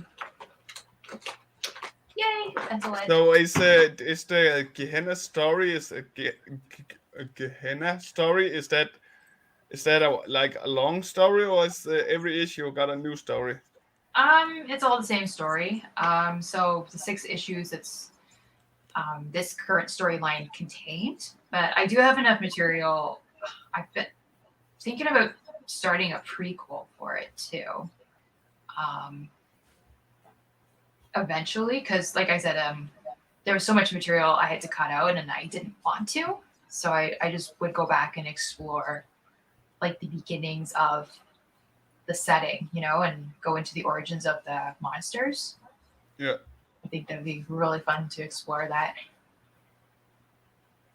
And if I were to do that though, I think it would be more of an anthology, just because what's coming up after this is my current workload is getting slightly insane now that like cons are starting up again, and I'm working on a new comic too, and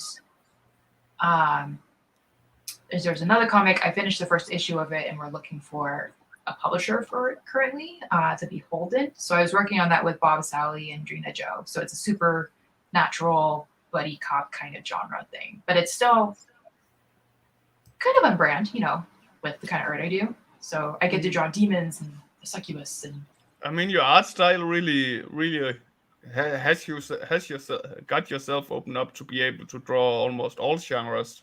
Yeah.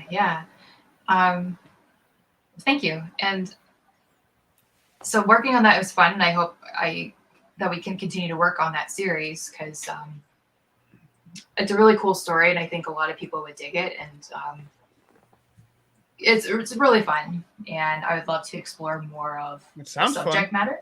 Yeah, so basically I did look up the Seal of Solomon, so I didn't know much about it, but it was just like, man, you could go down this rabbit hole for a long time just learning about like the history and the legend of the Seal of Solomon. I've never even heard of it, I think. Oh, look up YouTube videos or like Wikipedia. Yeah, stuff. Sure. Like it's super fun and weird and all the things, like the cool imagery that art imagery that came into my head. I was researching. It was super cool. Well, And Sarah, as Sarah just asked if you worked with other stuff beside the horse type, but you actually just answered that, at least to a degree. yeah, And before I allow you to like answer it, I will have to say there's 1 minute left of the time. Okay. I'm just like I should start inking this. I won't get very far. That's okay. Oh my 1 God. minute inking. Oh, He's inking already. Snap. Oh snap. Yeah. You know, so yeah. I was Sorry, going to go say, ahead. Becca, you'd mentioned about how you have all these projects and things that are going on. I did notice that on your Kickstarter, you had lots of really cool other artists that you were working with that were doing interpretations of your characters. Yeah. So have you thought about possibly like outsourcing like maybe some of the art duties and just sort of like doing the storytelling for like some of those, like maybe the prequel, like if you were to do the prequel but maybe have another artist work with you on that, and then that way you can kind of still do the main storyline but have another artist maybe you art direct, I guess. Have you thought about doing that? Oh, definitely. Like I would have like the guest artist. I should have sent you art for that, guys. I'm so sorry. But yeah, the guest art I have for the campaign, like I would definitely have, if they were up for it, I would definitely ask them if they want to be part of the anthology. Like I think like if we look at the variant covers from Paolo Minco, I think there's a story I have in my mind that he would knock it out of the park with his painting style. And other people like Jonathan Kachuba, who's just so good with making monsters. Just the possibilities are endless. But yeah, I would write the stories and like, I don't know, just see how it would go. But just seeing everyone's interpretations of the story, it's been a really cool process. And, you know, I'd love to see them tackle the sequential form of Gehenna. Mm-hmm. Yeah. And then for selfish reasons, I would have more time making new comics. Oh, we don't have to say that it's selfish. Yeah. Yeah. But so, no, yeah. Sorry, go ahead. I was just gonna say pencils down. Oh. I feel sad about doing that because you decided to ink started to ink 1 minute in, but yeah. Yeah. Well, I can continue it later. It's fine. It's fine. Yeah, and that's the thing, Becca, is that again the creepy eyes.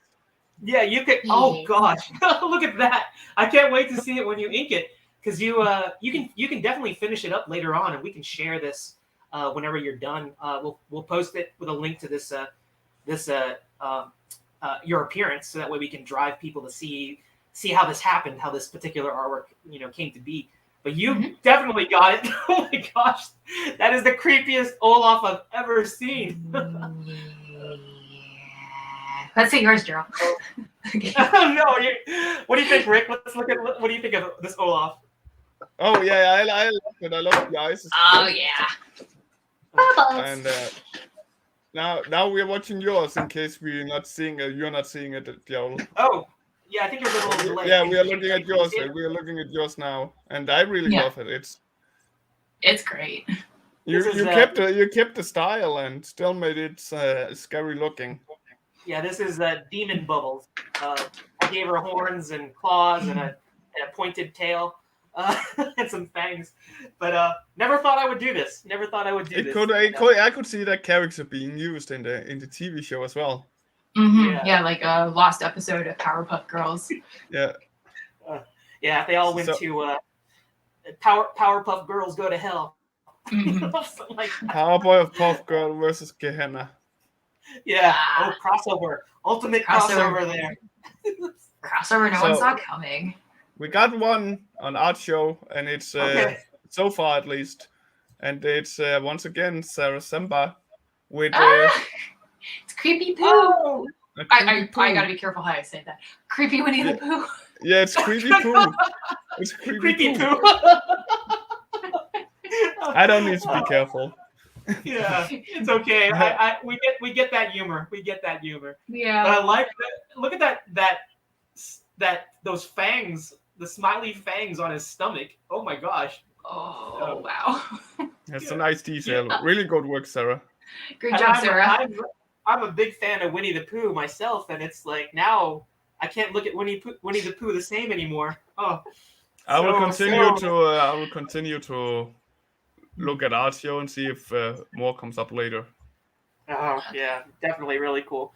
All Mhm. right, so I'm getting still a little bit of lag, and my art cam kept on quitting out. So I'm hoping that everything will still hold up. So let me share as we go into our third drawing challenge. Mhm. Let me get back to sharing that PDF. Hold on one moment, and let me see if I can call it up. And if worst case happens, I'm gonna have to like send it to Rick so maybe he can show it in case I crash. I'll do all the work. It's fine. I don't want to put any more responsibility on Rick here, Yeah. so let's share this. And it seems to be. It seems There to it be is. working. Are you adding Yeah, or am I? I should be able to, but like I Yeah, said, my there we go. browser is really slow. All right, so we are going to be drawing the, and now my Acrobat is really slow. Hold on one second. All right, so Just send we're it going to to be me. doing the admin soldier, Oh yeah. and that is this character. Can everybody see that? And these were the masked individuals that Becka sort of alluded that admin is an acronym, and I don't know if she can tell us what that acronym stands for, or maybe that's just the big tease for you to buy the book so you can find out what admin stands for. But they look, when you see this particular cover, you can actually, they look quite tactical. They got like all these weapons, and those masks, you know, are still really cool. They have kind of like this. In this particular shot, it looks like they're stormtroopers, kind of like. Yeah. I was thinking about more of those Tusken Raiders. Oh, you're right. Yeah, they do have like that whole Sand People Tusken Raiders vibe to it, but they do have these tactical vests and like I don't know what kind of weapons these are, but it'll be interesting. I guess what we're gonna do is when we start drawing these, Becca, I'm just gonna have to rely on you to kind of like tell us a little bit without spoiling about it. I don't know what what you can tell more I about can it. do that. Yeah. So if anybody wants to draw along with us, these are Sarah is asking if there's a full body if there's a full body picture of them, but I don't think so. I only have these two, but if Becca, if you if you have a full body shot that you want to share, I mean, Okay. I think this could suffice. So, With okay, so on my website, like if you look at issues 5 and 6, you'll get full body shots of the admin soldiers. Okay. So That's the best I can offer. I Okay. should have thought of that. I apologize. Don't apologize. This is fine. We'll go with this. Kind of fill in the blanks visually. Just know that they look very tactical.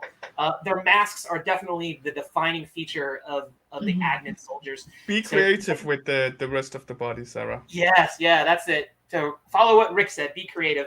All right, so let's start drawing this third challenge and do a screen capture of this if you want to draw along with us. This is the mask detail.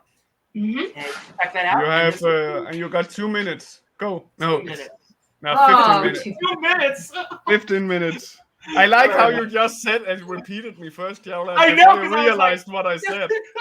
Yeah, that says 2 minutes. Wait, 2 minutes. I know. Yeah, Rick was like, he's just more waiting for me to stress. slip up. I was Yeah. like agreeing with 2 minutes. Okay. 15 minutes as always. Okay, 15 minutes. All right. Let me stop sharing this and add my art cam back. All right, Sarah. Becca.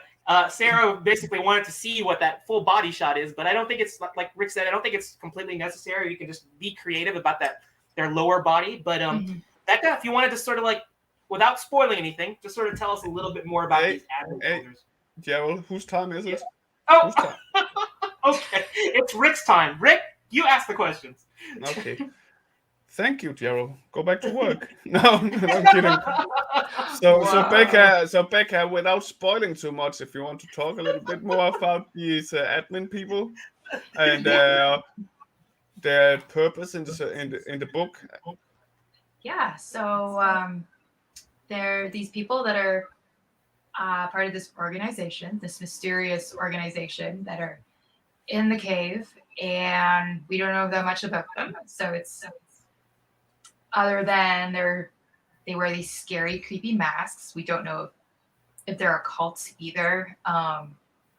We don't know why they're there in the cave. We don't know what they're doing. if it's legal what they're doing. Yeah, and so they just go in there, get things done as discreetly as possible. They play poker. And they prefer not to be discovered by our heroes of the story. And that's all you get. If you want more, you go to the you go to the ticker below, and you support her and get her comics. There's a couple of really nasty admin people in there. So one of the variant covers, Chip Zdarsky drew the admin VP, so like I guess the manager, if you will. But he calls it like creepy Daft Punk, and I'm like, sure, that's an appropriate description. So I was going for like Hal from 2001: Space Odyssey with the design, because Hal always creeped me out. But like creepy Daft Punk, okay, sure, why not? That's whatever works. Whatever works. Yeah, as long as it looks as intended. Yeah, for sure. But he did a great job with the variant cover, and I was surprised when he agreed to do it because he's so busy these days. So for context, I did flatting work for Chip too, back in the day. So, but yeah, so I wanted to do something different with their mask design. So I would just like everything is pretty much arachnid themed. I'm like, sure, let's keep it with the masks too. And it was another one of those that would keep like a 4-letter word process. Designing the mask. But in the end, it turned out the way I was going for. And there was a lot of prototype sketches I had. So once the Kickstarter's done, I'm going to submit the sketches to the printer. So in the book, you'll also get the concept art sketches and maybe some layout drawings of like Gehenna, and like there's quite a few admin sketches that I found when I was working on the masks. I love how simple they are, because it makes it so easy to draw for almost for pretty much anybody. Thank you. There were times when I was like, oh, I should have made it simpler, because there were times when I get so obsessed with minor details, like the little grooves or whatever in the masks, like in the mandible part right here. Because I'm like, there has to be a certain number of those lines. But anyone who's drawing along, like, don't worry about that. Like, just have fun with it. Except you, Gerald. You worry about it. What's the number of lines? 2100.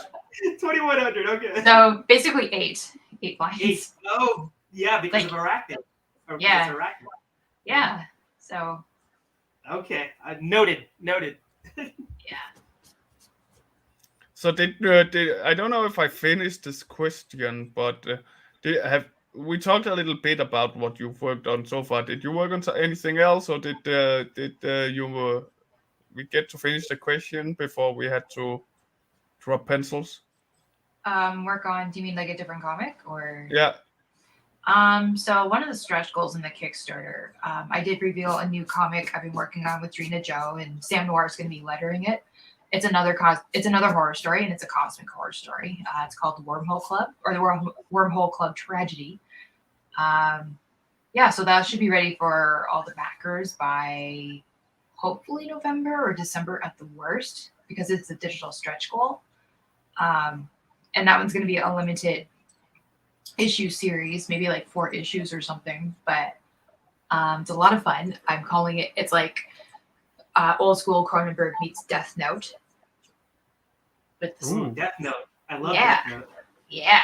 So and I on my Kickstarter I used the tagline like wholesome body horror content, so that will be in this issue in the series also. Like it's because I say this because it's a bit more normie than Gehenna is, but there's plenty of the spooky, plenty of the gross in this new story. So yeah, I'm really excited for people to see it, especially the new villain character. Sounds exciting. Yeah. I like how you described it. Wholesome horror. Yep. Wholesome Good old horror. wholesome horror. Yeah. Yep. I've never heard those two words Put together. combined. Mhm. You know. But Smart then people. again, we also had words like torture porn today. So Yeah. we learn. We're learning today, guys. We're learning new things. Wholesome horror and torture porn. Mm-hmm. I don't think those are lines that would be in my vocabulary, like a general vocabulary, but I like them. We North Americans, we're just so. I know. We're so creative.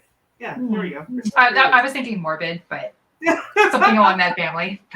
You know. Morbid can be good. Mm-hmm. It can be healthy, as long as you use it for art. You say with a sigh. I don't know if that sigh was intentional or not, but it was perfect. Was it? I don't want to know. I'm a little scared about your mind, I have to admit. No, use all the angry feels for art. Use it for art. Yes, that's a good call. Yes. That's a way to be constructive with it. With creativity. So I'm stumped again. Why? I'm usually not this stumped. I'm not sure what you're doing to me, Becca. I'm sorry. I think maybe it's because of the horror. I'm trying to come up with good question about horror. I'm here, like, as I said, not the biggest fan, so Yeah. I wish I provided more images for you guys. I'm sorry. You provided plenty enough for me to get interested. At least I am pretty sure this within the next few weeks I'm gonna back it. Oh, thank you. For those living outside of the States, do you ship internationally? Yes, for the books, yes, we are shipping internationally. There's some tiers and add-ons that are just for Canada and the US. Just trying to figure out shipping has been a real challenge. Darn it, Canada gets all the fun. Yeah. So like Canada Post right now is so expensive. Like I mailed a couple of small things and it was like $17 to ship them. I'm just like, for real. So Damn. we're using a different service called Chit Chats, and it's supposed to be significantly cheaper than Canada Post. But no, like for the books themselves, there is international shipping with that. And there's only 4 days left of the campaign, so it ends on Thursday night at 10. So I think we might be having a party stream for that too. Party. Yeah, virtual party. No, don't get too excited when Becca says party. Yeah. It can only be something with horror. There might be. It's Halloween too. There might be like costumes and makeup and cupcakes. I don't know. Like no, there's cupcakes or spooky or anything. I have seen some of your makeup pictures, and I like them. You're creative in many ways. Well, thank you. Oh, there's gonna be it might be. Actually, no, I don't think my face will be shown in this next live stream, but there's gonna be like a Sketchel Media. This week's gonna be stacked for live streams. My goodness. Because there's a Sketchel Media stream to help promote another Kickstarter, Dracula Visions. So what I provided a painting for that campaign, and I think I forgot to add that too, Gerald. I'm so sorry. That's okay. We can talk about it. We can still talk about it at the end, so don't worry about it. Yeah, but yeah, sure, we'll talk about it. But that campaign, which launches tomorrow, there's a lot of great artists part of that roster. There's playing members from Rage Studio in there, and there's going to be a forward from Dacker Stoker, Bram Stoker's great grandnephew. I think that's the relation to it. Wow. Yeah, and so it's really cool project. I'm excited for people to see. I'll be revealing the painting tomorrow, actually. That's right. I wasn't supposed to reveal it just yet. I've only teased it, but I'll edit that out. Oh wait, this is live. Yeah. I can't. Yeah. So So we were given quotes to what to paint or art, whatever medium you wanted to use for the Dracula book. And I got a quote from Van Helsing, but it was about Mina Harker. So the painting, it's hard to describe because it turned out super weird. And I don't mean that in a bad way, but it's super artsy, I guess, if you will. But it's supposed to be like a sleep paralysis kind of idea. And Oh no. yeah. I know. That's what Rick totally loves. That sleep paralysis. Yeah. And it's got a simple color scheme. It's red and blue with like some variations of like white and yellow in it, but it's mostly red and blue. And yeah, and Mina has this dead stare look in her expression. Not who's your sleep paralysis demon, Rick? What was his name again? Your sleep paralysis demon? Was it Bert or something? Bert. Yeah, it was Bert. Bert. Yeah. Yeah. So it's not like Bert levels, but it's just more like definitely frozen and creepy. Yeah, I'm so excited. I hope you can tell on my voice. I am deeply. The enthusiasm is just deeply excited. Yes. reads right. I will admit, when we went through your art, I was ready if there was a clown. I had already said I was just going, oh, F this and just leave until you guys were done. I had prepared myself, so I will say I was so happy that there were no clowns. Oh, I should have put my Pennywise in that. You're so nice. You're so sweet. You know what? I just didn't even think of it. That's the only reason why I didn't make it. I am glad I didn't mention it before now, then, because if I had mentioned it in like a pre-show, I bet it would have been up there. Oh. Well, that's okay. We'll save that for Becca's second appearance. She'll bring the clown. I'm sorry. I'm sick that day. Yeah.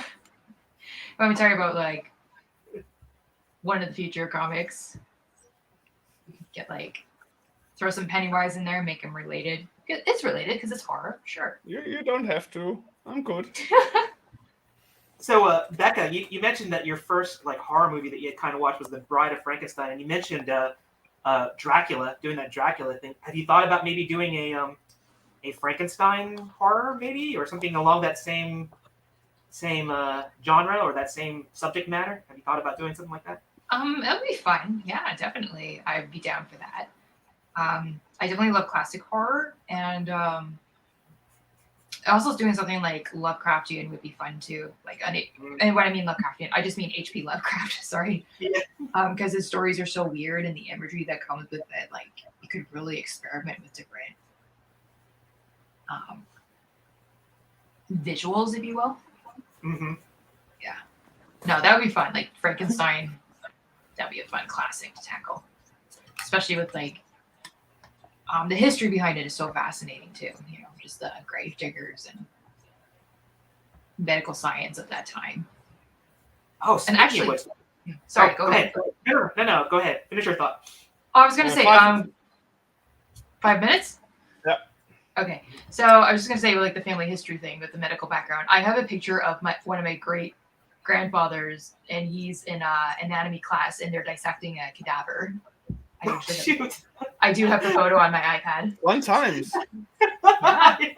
It's like some people have pictures of their puppies, but I have a picture of my uncle with a cadaver. Yeah. So yeah, I can show it to you guys like when we're done this. Like for real. I am beginning to understand how the progress for you kind of went, where it comes from. I'm beginning to slowly understand. It makes more and more sense. Or are we allowed to show dead bodies? I don't know. Are we allowed to do that for the internet? No, I don't think that's okay. The best of ideas. Okay, that's Rick. Yeah. Okay. That's a bit too morbid, at least in my opinion. Okay, sorry. I don't mean. No, don't be sorry. Don't be sorry. It's like, just like we have we are on YouTube after all, and this will be here, so that's what we have to keep in mind. Yeah. Okay. Again, personally, I wouldn't mind, but we have to keep YouTube in our heads as well. Yeah, because like we don't want Logan Paul 2.0 happening. Yes. No, okay. no, please. Okay. You Right. said it. I thought it. Yeah. So sorry. This is what I mean. Like we're talking about like in my family, just used talking about stuff like this in a science perspective, but I guess for everybody else, it's like, what's wrong with you? I'm sorry. No. Don't apologize. I get it. Aw. I get it. And we in our family we speak of stuff like that other people are thinking are weird. So we all Yeah. have that. I mean, Okay. there's a fascination in it. Like with an undertaker needs to have some sort of passion about what he does, and those people that dissect also have to have some kind of passion of what they do. So I get it that there's passion in literally anything, even the morbid stuff that is considered morbid can be a passion to do. And I'm all about passion, and no matter what it is, as long as it is within the law, Yeah. of course. Yeah. I don't want to get you guys like demonetized or something. Like, so it's just keeping that. All good. It's all good. Hey, Yeah. have you did you ever watch that series Penny Dreadful on I think it was have on not. Showtime? I and haven't you would, actually. I think you would love that series. Now they did kind of rush the season finale because I think they ran out of money or whatever, but at least they concluded it. But if you watch season 1 and the build up, it is probably one of the best like classic monster reinterpretation type series that's been done. I just a shame that it didn't get really realized to its fullest potential because of budgets. Okay. I'll have to check it out. Yeah, the production and the storytelling and the characters, all well done. You should, and it has like all the classic monsters, everything from Frankenstein to Dracula to the creature from the Black Lagoon. I mean, they really just did a good job with it. So check it out. I think you'd love Mothman. I'll definitely have to check it out. Ooh, Mothman. I'd love to do a Mothman thing. That would be fun. I am listening to a podcast with two British people that is all about the paranormal. It's the most entertaining thing I've heard. They are so good at what they do. It's so funny. Really? Yeah, I need to. If you're into podcasts, I need to link you. You'll love it. Yeah, definitely send it my way for sure. I'd love to listen. I need to write these things down that I'm planning to send your way. Lots of material. I've got a lot. It's gonna be full. Yeah, so like October before I go to Fan Expo and whatever else I have to do, I'm gonna need some stuff to listen to because like it's gonna be coloring month right here. So just anything I can listen to on the internet or watch to help pass the time, that would. Yeah, for sure. That'd be awesome. Yeah. I get you. For I sure. love listening to podcasts when I'm working. Yeah. It's different. I can't listen to music as much because it makes me focus on the lyrics. So just have someone talk, an audiobook or something. But I actually had another question, horror movie related. Oh yeah. Do you have a movie that you think is really overhyped, that everybody seems to get and like, that you just like, nah, it's just not, you don't see the appeal? Let's see. Yes, There is something, but I just can't think of what it is. There was. While you're thinking of it, I just want to let everybody know the reason why Rick doesn't listen to like pop music when he's drawing is because he has to resist the urge to dance. He's a really really talented dancer. His kazoo playing is phenomenal, but his dancing his dancing skills are Becka. I promised Becka kazoo. Oh no, kazoo. You know what? The kazoo. I will send you off with a kazoo serenade. I just remembered. I promised you. Okay. Well, there's always the next time. Like I did hear some sadness in your voice, and now I know why. Oh. I am so sorry. Thank you, Gerald. That's all right. It's all right. There's always. Yeah. Well, that just means, Rick, you have to do dancing instead. No, I don't have room for my break. Oh, now he's looking for. He's looking for his dance floor. No, I'm looking for my kazoo. His kazoo. Okay. Yeah. There's not room enough in my apartment for my dance routine, Gerald. So Okay, all right, yeah. Everybody will be disappointed. They can't yeah. see Rick's. Well, that's what I do. I disappoint. How much time do we Yeah, have, it's Rick? still working. 1 minute. Whoa. Oh, wow. Actually, 1 minute. Okay, 1 minute. All right. You got to hustle here. No time for inking this one. That's okay. What do you mean? You started last time inking away into 1 minute. Yeah, but there's a lot more detail, and I gotta go in with this neck detail here. Fair enough. Yeah. It is what it is, and I messed up on the eyes. Go figure, because the creator of her own design, and she can't even draw the eyes today. How does that happen? So now that I started mentioning the kazoo, people are remembering it and want it. I know. I was telling everybody that Rick has an MP3 collection of Rick's kazoo hits that we're gonna it's on Spotify. It's called the Kazoo Kit. Kazoo Kit.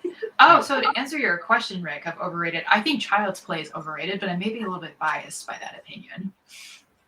Child's Play. Seeing you don't like dolls, and Chucky I can see why. Yeah. I think Child's Play when it started with that he got a wife and a kid and everything, it got weird. It got a bit too. It went too comical. It went too comical. It became wholesome horror. That's what happened. Wholesome. Yeah. Too wholesome. Yeah, and it wasn't wholesome in Becca's. Like if it was Becca wholesome, then it'd be okay. But Child's Play wholesome, nah, I don't think that works. I don't like the word wholesome. It's just every time people say, "Oh, that's a wholesome movie," I just know I'm going to be bored while I watch it. Which is why it was perfect to use.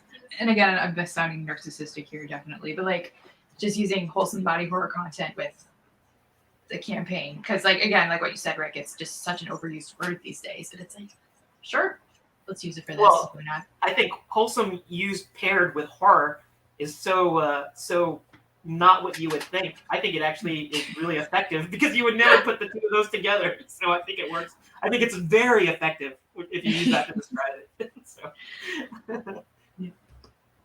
It's like pencils down. All right. All right. I'm so excited to see what Sarah did. What Becca You ruined my kazoo. Oh, go ahead. No, it's too late now. It's too late now. Okay, are we looking at Gerald's first, or? Are we already on yours? So okay. Let's look at Becca's. Okay, I just went the decapitated head route. Oh my gosh! I probably should have asked if that was okay to do that. The decapitated one. Oh jeez. It's art, so it's okay. It's art. Okay, yes, it's just lines. Yeah. It's not in real life. It's fine. No, but it's so. I guess he got. So I'm trying to think. Is he part of he got decapitated? So was he decapitated by the spider creature, or these are the admin soldiers are part of the spider creature's army, right? I guess. But spiders are also cannibals. Just FYI. Oh yeah, that is true. Mm-hmm. All right, so this is my version. I don't know if I did it justice. I tried to count the number of slots. What is it? In the fangs part of the mask to make sure it's 8. But I got kind of a little carried away and started drawing just shading and stuff like that. But it was kind of neat because I see them as being like this underground clandestine organization that lurks in the shadows. That's and maybe they're agents that have biological weapons as well. So I don't know if that's actually gonna happen, but I think their masks are just really, really cool. Yeah. Thank you. That looks great, by the way. Thank you so much. We got some here. Is this from Sarah? Ooh, yeah, it's from Sarah. It's go time. Nice. Go time, yeah. And we got one more from Rick Medina. Dude. Oh my God. That's creepy. That is sinister looking. I was about to say. And that smoky texture in the background, it really just adds just so much more to it. It's really good. That's Very, Really very good, nice. really good stuff from all of you. Yes. I mean, all of you except Gerald. I mean, Poor Gerald. I know. I'm so pathetic. I can't listen, Becca. He keeps inviting me back, so he must like it. It must be some kind of torture porn for him to have to hear. Your new favorite Hey, word. I used it in a sentence. Yes. Yeah. Good job, Rick. So like he found a way. He found a way. No, I made it weird. I made it too weird with that sentence. Yeah. But I want to thank all of our audience participants because obviously they were totally inspired by seeing Becca's artwork, and it's really left an impact on me, and I think that it's so encouraging to see people fan art your characters, Becca. So I think that's cool. Yeah, it's definitely a treat. I think that you're only going to see more of it with your successful Kickstarter. That being said, let's I'm gonna bring up some of your pages here, but before we do that, I really want to let people know that if you are still drawing and if you were drawing along and you didn't get a chance to finish, feel free to go ahead and complete it and just let Rick know in the comment field, and we'll share it towards the end of the show. But in the meantime, let me share. I want to share. I don't have the tab open. Hold on one second. It's cool. Yeah, here we go. All right, here we go. So let me put this into the screen. Share this into. Now, this is what I wanted to talk about with. This is going to be my Christmas gift for Rick. But apparently it's sold out. I don't have arachnophobia, so that's okay. I actually like the creature. Creature. I was going to tell Becca, since this one is sold out, I wanted to actually commission one where it had like a clown face. That one is creepy, though, because you can look through it. Yeah, so I wanted to show this because these are some of the cool add-ons that you can get through Becca's Kickstarter, and it's just so neat to see a 3D representation of this spider creature. Just very cool. Do you want? I think you said here it was Amanda Daly is the sculptor. You want to talk a little bit about this? So Amanda Daly is a recent graduate from Mohawk College, and I met her through one of the viewers, Paul Kempt, who's a teacher, or he's a professor at Mohawk. He's one of the regulars from Sketchelmania. So I was, before I launched the Kickstarter and I was doing my research, I really wanted to make a figurine, for example. So Paul teaches a 3D animation and sculpting class, and so he recommended Amanda. And she nailed it. Like she made this 3D sculpt very quickly. And so another friend, Martin Slam Duncan, who's also he's the host of Sketchelmania, he has a 3D printer. And so she sent the file over to him, and he printed some versions. Like that's one of them, for example, and it came out very well. And he, the one that sold out, he painted that one too.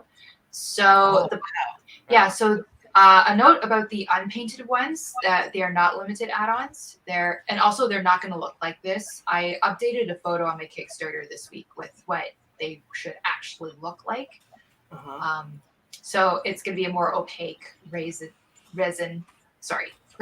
What? An opaque resin. I like raisins. Yeah. So, yeah, and they'll likely be printed by shapeways.com. That's the initial plan so far. So they'll probably be shipped through there. But yeah, but it was a really cool process to see it come to life, and just seeing what 3D printing can do these days and the intricate details. Like my mind was just blown about.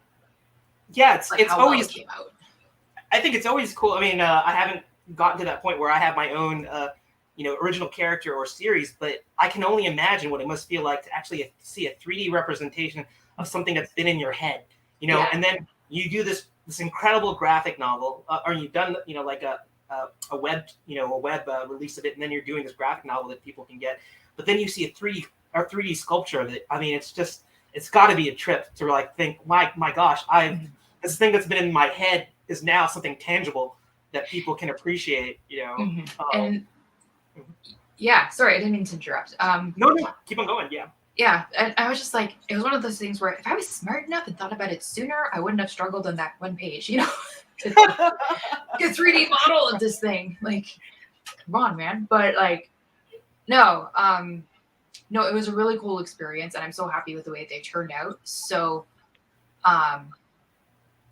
yeah, sorry, I'm running out of words again. So, yeah, you don't have to. I think that you've. I think you're definitely expressed like just the awesomeness of being able to see something come out of, like I said, to have a 3D version of something that you've been thinking about. But I guess what we want to do now is here. I want to show your Kickstarter page here because this is what we alluded to. We talked about how I think let me refresh this because I want to see if that number has moved a little bit since we last showed it. So hold on one second. It's going to take a little while to refresh.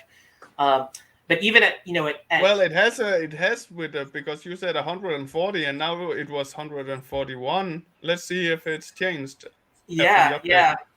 And I think the suspense is building because my internet connection. I don't know why it's so darn slow. Gerald's grumpy like nah, I'm gonna happen. I'm not gonna. I'm gonna make everybody wait, and it's still chugging along for some reason. But there we go. Okay. So here we have it here at $5,275 of a goal of 3,953. Still really awesome. 141 goals, 141 backers, and 4 days to go. So I really want people to check this out because it is a remarkable campaign, and that's 50. That's almost 50,000 Danish dollars. So that's you could buy a house here. Really? Yeah. Very cool. Yeah. So you can take your earnings from this campaign and build a house in Denmark. But we already see here that a lot. We have 3 goals here that have been unlocked. Yes. The enamel pins are still locked. I think 7K is definitely doable. I think we got 4 days to go. Sorry, that's all those numbers. It's in I should have thought of this when I made this graph. That's in Canadian dollars, so my bad. In case the numbers are confused. Yeah, sorry. I will update that. No problem. Just put a little disclaimer saying Canadian dollars, and then that'll make more sense. Yeah, that's there. probably confusing people, so I apologize for that. No, that's Canadian dollars. Speaking of Canada. Yeah. When will the Canadian goose make a show in Gehenna? Because that's the most scary thing I've ever seen. They are freaking terrifying, man. Like they're so vicious. I won't let my dog go near those things because they will attack you. Look, we got wolves here. We got and up north in Norway, we got there's bears. Ooh. I don't care about those. Yeah. Canadian geese. No, thank you. They're a whole other. It's a whole full of nope. Canadian geese are just full of nope. And we've also got skunks too, which is also full of nope. My dog got sprayed a few weeks ago, but anywho, so the covers. I'm sorry about the complaint. I started something there. Yeah, that's okay. It's all things that scare us. Canadian geese. All right, so so here we have some of the covers that are that I love this done by so much. guest artists. And that's look at this. So sorry, I don't mean to interrupt. That's my bad. No, go for it. Talk about it. Yeah, so that's Paula Minko's variant cover. Actually, there's 2 of them. So that's the gloved variant. I love how it turned out. It looks like an old school movie poster. He also made a black and white version that you can get a poster as an add-on. That tickles your fancy. And this is his second variant, the mutation variant. I love that one as well. Yeah, it's so pretty. It's my kind of art. Yeah. Yeah, this reminds me of like The Thing, that John Carpenter thing. Like it could fit in that universe, but instead of like that alien terror, it's more of a spider terror. But it has that whole thing where it's like erupting out of her back and her legs. Just really creepy, really creepy. Yeah. And we got the chip variant of the Edmund BP, the head. Faceless dudes creep me out. That's yep. And then we have this. And these are like the examples of like some. I picked some of the artwork from here, but of the sequentials. Yeah. And these were choice ones, I guess, selected by you. So really, they just represented the variety of art, or sequential pages that you're going to be able to see when you buy this book. And again, I really thought this was a great example because it's deceptively simple to like do this type of color treatment, but it's so hard if you ever have to try and do it, and you pull it off completely. And it's just one of those really, really good examples of your unique storytelling when it comes to sequentials. And, but there are plenty. I show these pages, but there are plenty of stretch or different ways you can support Becka. And I encourage you. And they are in Canadian dollars, so you can see what if you do the translation to US dollars or I guess Kickstarter. There's a little description at the bottom of like about how much it is and depending what country you're from, how much it will cost. Right. Yeah. It's little tiny. Usually for me, it shows what it'll cost for me in Denmark. Yeah. And so apparently, Djævel, you're in Canada right now. I am in Canada. Okay. Yeah. But it's one of those. Here we go. So I encourage everybody to check this out, and I also want people to look at. I'm going to switch pages here. This is Becca's personal page, and you can get. I want everybody to like and follow and bookmark this particular page. But this is where you can find out about everything that Becka is doing. And she mentioned not only her Kickstarter, but she's going to be working with Raid to do. I think you said you were doing a guest cover, or is it guest coloring work for Raid? No, it's just assistant work. Like I'm not a member of Raid. Like I just work for them from a distance. And I've just connected with them. They're great guys, and there's a few women in there too in the team now. If you're in Toronto and you're nearby their studio, check it out. It's connected to a cafe and there's a gallery there, and they're just good. They're good people. Yeah. Yeah. I really enjoyed talking to Sam Noir, and he's definitely I thank him for introducing me to you and being able to showcase you for this particular episode. Sam is an amazing guy for sure. Yeah, for sure. And this is Becca's Instagram. So aside from her artwork that is for project-specific things, you can see just some of her, I guess, kind of like her daily drawings or things that maybe might not be attached to a particular project, but you can see a lot of the artwork that maybe isn't featured directly. Someone is getting a nice neck massage.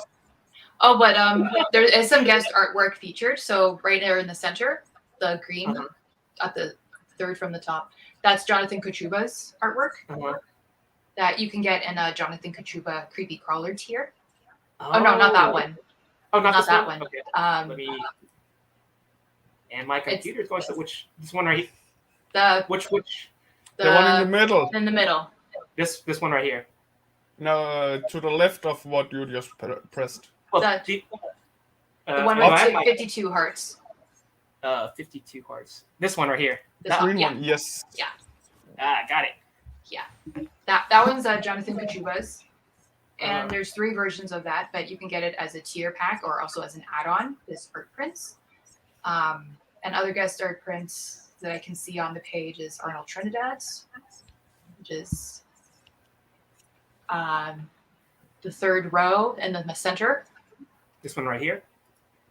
Yeah. With 31 hearts. Yeah. Oh, wow. Yeah. It is such a treat to see other people like interpreting your characters and just how they're what aspects of the character they're drawn to. And obviously, it's one thing to have the arms, but the eyes. I'm going to always look at the eyes now for anybody that does an interpretation of your artwork, because to me that's like the gateway to the soul. Right there to see that. Very, very cool. But I encourage people to like and follow Becka here on Instagram as well. So, and the Kickstarter. Yeah, so there's 7 guest artists part of the campaign. So you'll see all the tiers and the images on the Kickstarter page. So definitely check that out. And definitely. So you can get the artist pack in the rewards section, or you can also get the prints in the add-on section too. And I think you can get books individually in the add-on section too. I think Sam just added that recently. Okay. There will be an update eventually about all the latest updates. I forgot there's a synthwave spider statue. A synthwave. Is that on this? Is it on this page? Yeah, Or yeah. is So it's you have to scroll it at the bottom. it the bottom? Okay. Yeah, Keep on this is going. a new add-on. Let me get there. Sorry. That's no problem. Okay, so here's what you were talking about. So let's go ahead and just go through this. This is the Jonathan. Kochuba. How do you pronounce his? Kochuba. Chuba. Casey Parsons. Paul Limjenko. Lemenko. Okay. Lemenko. The G is a silent H or something. That's what he told me. And The Chip Chip Starsky. Mm-hmm. Yeah. Mm-hmm. I've seen that name before. Yeah, Sex Criminals and Spider-Man, Daredevil. I heard that wrong. Yeah. He's a sex criminal and does Spider-Man. That's how I heard it, and I feel bad. I feel bad. I knew he was going to run into trouble as soon as I said that. Okay, I'm trying to find. You said there's a sculpture near the end. Yeah, it's go further in the bottom. Yeah, there we go. Add-ons. Oh, there's there the multi. Yeah. Look at that. I like that. Peyton by Martin also did it for fun, but he's like, here, are you going to add that to your campaign? Sure. Like, okay. So it's there. That is. The colors are not what I would have expected, but it works. It works. Yeah. And then especially there in the eyes. I think that I'm always going to be drawn to the eyes with your character. But yeah, there's plenty of different add-ons here with prints. This incredible figurine statue that you can get. So I encourage everybody to check this out. It is in the scrolling ticker. And there's one add-on with Francis Manipul that you can get. You can get a Chat with Francis Manipul add-on. There's only 4 spots left. Yeah. So this character that Francis did, who is this? This is a project with him and Scott Snyder that's being released this month through Comixology, I think. So it's clear. It's cyber noir. I think that's what they're calling it, and it's super cool. Definitely check it out when it comes out. And I don't think that man sleeps because he's so busy. Yeah, he's everywhere. Mm-hmm. Yeah, so Francis has given me a lot of great advice, and he wanted to help out with the campaign, but there was a time crunch, and he didn't have time to make new artwork. And frankly, I didn't want to. He's busy, as you said, Rick. Like I didn't want to make him work, like pile on more work.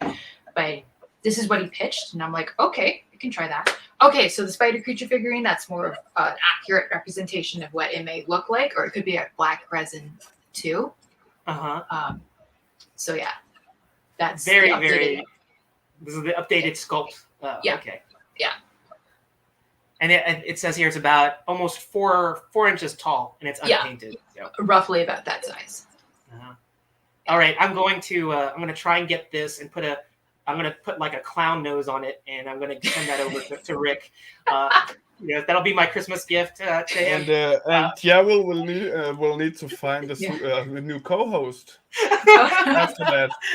That's okay. I'll just say, sent with love, and then that won't be. But I like how you put a happy little accident, Bob Ross. Yeah. So I thought that was really really fun there.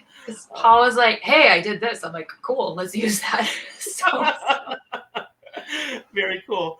And yeah, you can get the individual book issues. A few copies left here. Someone did cancel their add-ons for these, so there are a few more left. How dare they? It happens. It happens. Like, not even mad. We're still. I mean, as long as they still paid. Yeah. Well, as long as the campaign stays funded, that's the whole thing. We're still funded. It's all good. Yeah. Yes, there's still. Technically, there are a few copies left, but there's a few more left also. Good. So, that's good to know. So it's still available. Unfortunately, this one is sold out. And then here we have the Arnold Trinidad art prints, and you can see this fantastic black and white as well as the color. So very, very cool things. Yeah. Of course, yeah, and then it talks about the shipping. Yeah. So I definitely encourage everybody to check it out. If you look at I adjusted the scrolling ticker at the bottom. So this is the actual short URL that you can get to this campaign. But if you do a search for Gehenna, I'm sure there is no other Gehennas on Kickstarter. So it's a very unique name. And like Becca mentioned, it's an ancient word for evil. Is that correct? Or for hell. For hell, yeah. I think Sarah. According, Sarah Simba wrote it's Arabian. Yeah, that's probably more accurate. Yeah. Yeah, it's kind of neat to see Arabic is an ancient language after all. Mm-hmm. So you're not wrong either. Yeah. All right. So that being said, it's been a pleasure showing your Kickstarter campaign as well as featuring some of the your art and getting to see what I call the magic happening live when you have something blank page, blank screen, and be able to see that art materialize and hearing the backstory. I think that's one of the really cool things that we like to do on the show is that when an artist, a guest, can post their artwork, you don't really get to, even if they put a little description of what that art is, they don't. It's different when you can hear it from the creator's mouth. When they can be able to share that story, and I personally think that's so cool to hear that even when you had that spider creature and as horrifying as he is, you told me how you used your dog's eyes as a model, and I think that's such a neat little behind the scenes. And thing your dog isn't horrifying at all. No, the dog is cute, and I think that's the thing is that when you can translate that into the artwork, yes, the spider creature is horrifying, but there's emotion behind that those eyes, and I just think that's really neat to hear some of the genesis behind the creation. Hear some of those things, but then like all good things, we're gonna have to start wrapping it up, and I'm so sad when this happens. So let's move to the part of the show that we call the Oscar speech, and that's where Becca, you get to give us your final thoughts. You can say whatever you want. Any parting commentary about anything that we talked about, but we really just want to give you the chance to talk to our audience, to say what's on your mind. So the mic is in your hands. Just give us your best Oscar speech. Okay. So I know I've said this a lot, but thank you so much for your support for this campaign. My mind is blown that we're doing so well with everything and that many people are, well, not just family and friends, but it's a lot of strangers who I've never met before in person who want this book. So that blows my mind. So thank you so much. And you'll be seeing a lot more of me very soon. Not just with Gehenna, but with other projects. So thank you. And thank you, Comics Cast, for having me on your show. Well, that's short and sweet. I love it.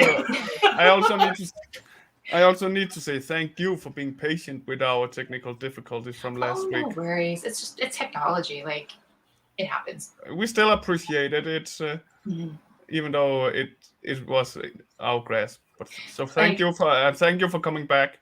Yeah, no problem. Thanks for having me. We were really happy to be able to help promote your stuff because I'm sold.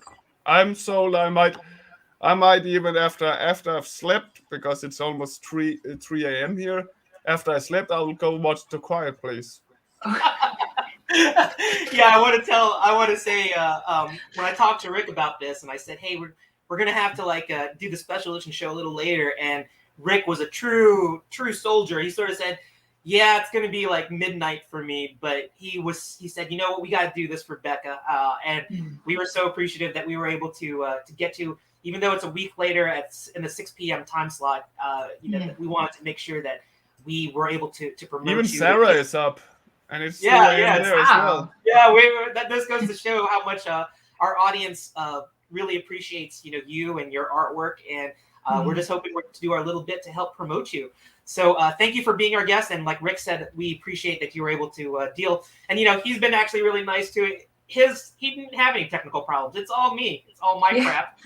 As he said, it's all my technical problems. But we got it to work out this time. And I'm so happy that we were able to feature you. And I wish you the best of luck. And I'm going to be watching your campaign for the next 4 days to see. I think it's gonna be able to crack that next stretch goal. I think it'd be really cool to see if we got $7,000 Canadian dollars. I think that's I that need would to be change.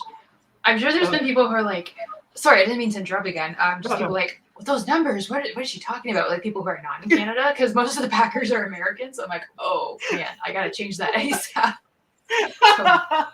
Whoops. I didn't even know Canadian dollars were real. I thought that was the kind of candy. It's like just like the Canadian geese or goose, the Canadian goose. They're all the breed. Exactly. So, but anyway, thank you so much, and I would like everybody to check out. If you look at the scrolling ticker one more time, there's the link to the Kickstarter campaign. Check it out and let it scroll really quick. And after that, I want everybody to check this out, and this is how you can follow the Becka. Because there is no other Becka out there. She is the Becka. That's how you can follow her on Instagram, and we showed her webpage. But definitely show some love and support her. Go to that Kickstarter page and like and follow her, because she has all sorts of projects that are in the pipe, and we're definitely going to be looking forward to seeing that. So that being said, I want to share one last thing like we end all of our shows. Let me pull that up and... Hold on one moment, because my computer decides to almost choke again. And it's going really, really slow. I'm not saying anything. I'm just silently judging. Oh, silently judging. All right. Here we go. I'll just pull up that cadaver photo I was talking about. Yeah. All right. Okay. Here we go. So, like we end all of our shows, we like to talk about a charity partner that we work with at ComicsCast, and that charity partner is Golden Fight. We are not financially tied to them in any shape or form. They're just friends with the leadership of ComicsCast. We're friends with the leadership of Golden Fight, and they're an organization that I like to call big enough and small enough at the same time. Small enough in the sense that they are not nationwide. They have a very tight focus in my neck of the woods, which is the Mid-Atlantic region of the United States. And big enough because their mission is to have a big heart for families that are dealing, that have children that are dealing with really severe illnesses like cancer. They have a huge heart in the sense that when they raise money, they're a charitable group that raises money for these families, because when they're focusing on the healing of their child, they will endure and they will have financial difficulties. And when that happens, that's where Golden Fight comes in. They can boast, they can say that 100%. I used to think it was like 97 to 98%. It is not. It's 100%. 100% of the money they raise goes to the family or families that are dealing with this particular challenge.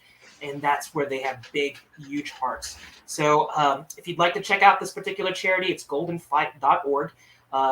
And if you have are thinking in your heart, if you'd like to find a worthy charity to contribute to, that this is one to consider. And like I said, we have no financial ties to them. We just would like to spread the word in terms of the good things that they're doing. So goldenfight.org, check that out. And let me remove this from the stream. And this is where I shed a tear. This is where we have to say goodbye. And if you look at the ticker one more time, that's how you. Rick's setting the mood with that fantastic score. Sad kazoo. All right, sad kazoo. So that being said, thank you so much, Becka. We are looking forward to having you on the show again. Mm-hmm. And it's been a treat. And I really think that your art style is one of a kind. It's phenomenal. And it was my pleasure. It's Rick's pleasure for us to share that with our audience. So that being said, let's end the show. Take us out, Rick. See you next week. ComicsCast, let it out. Bye-bye.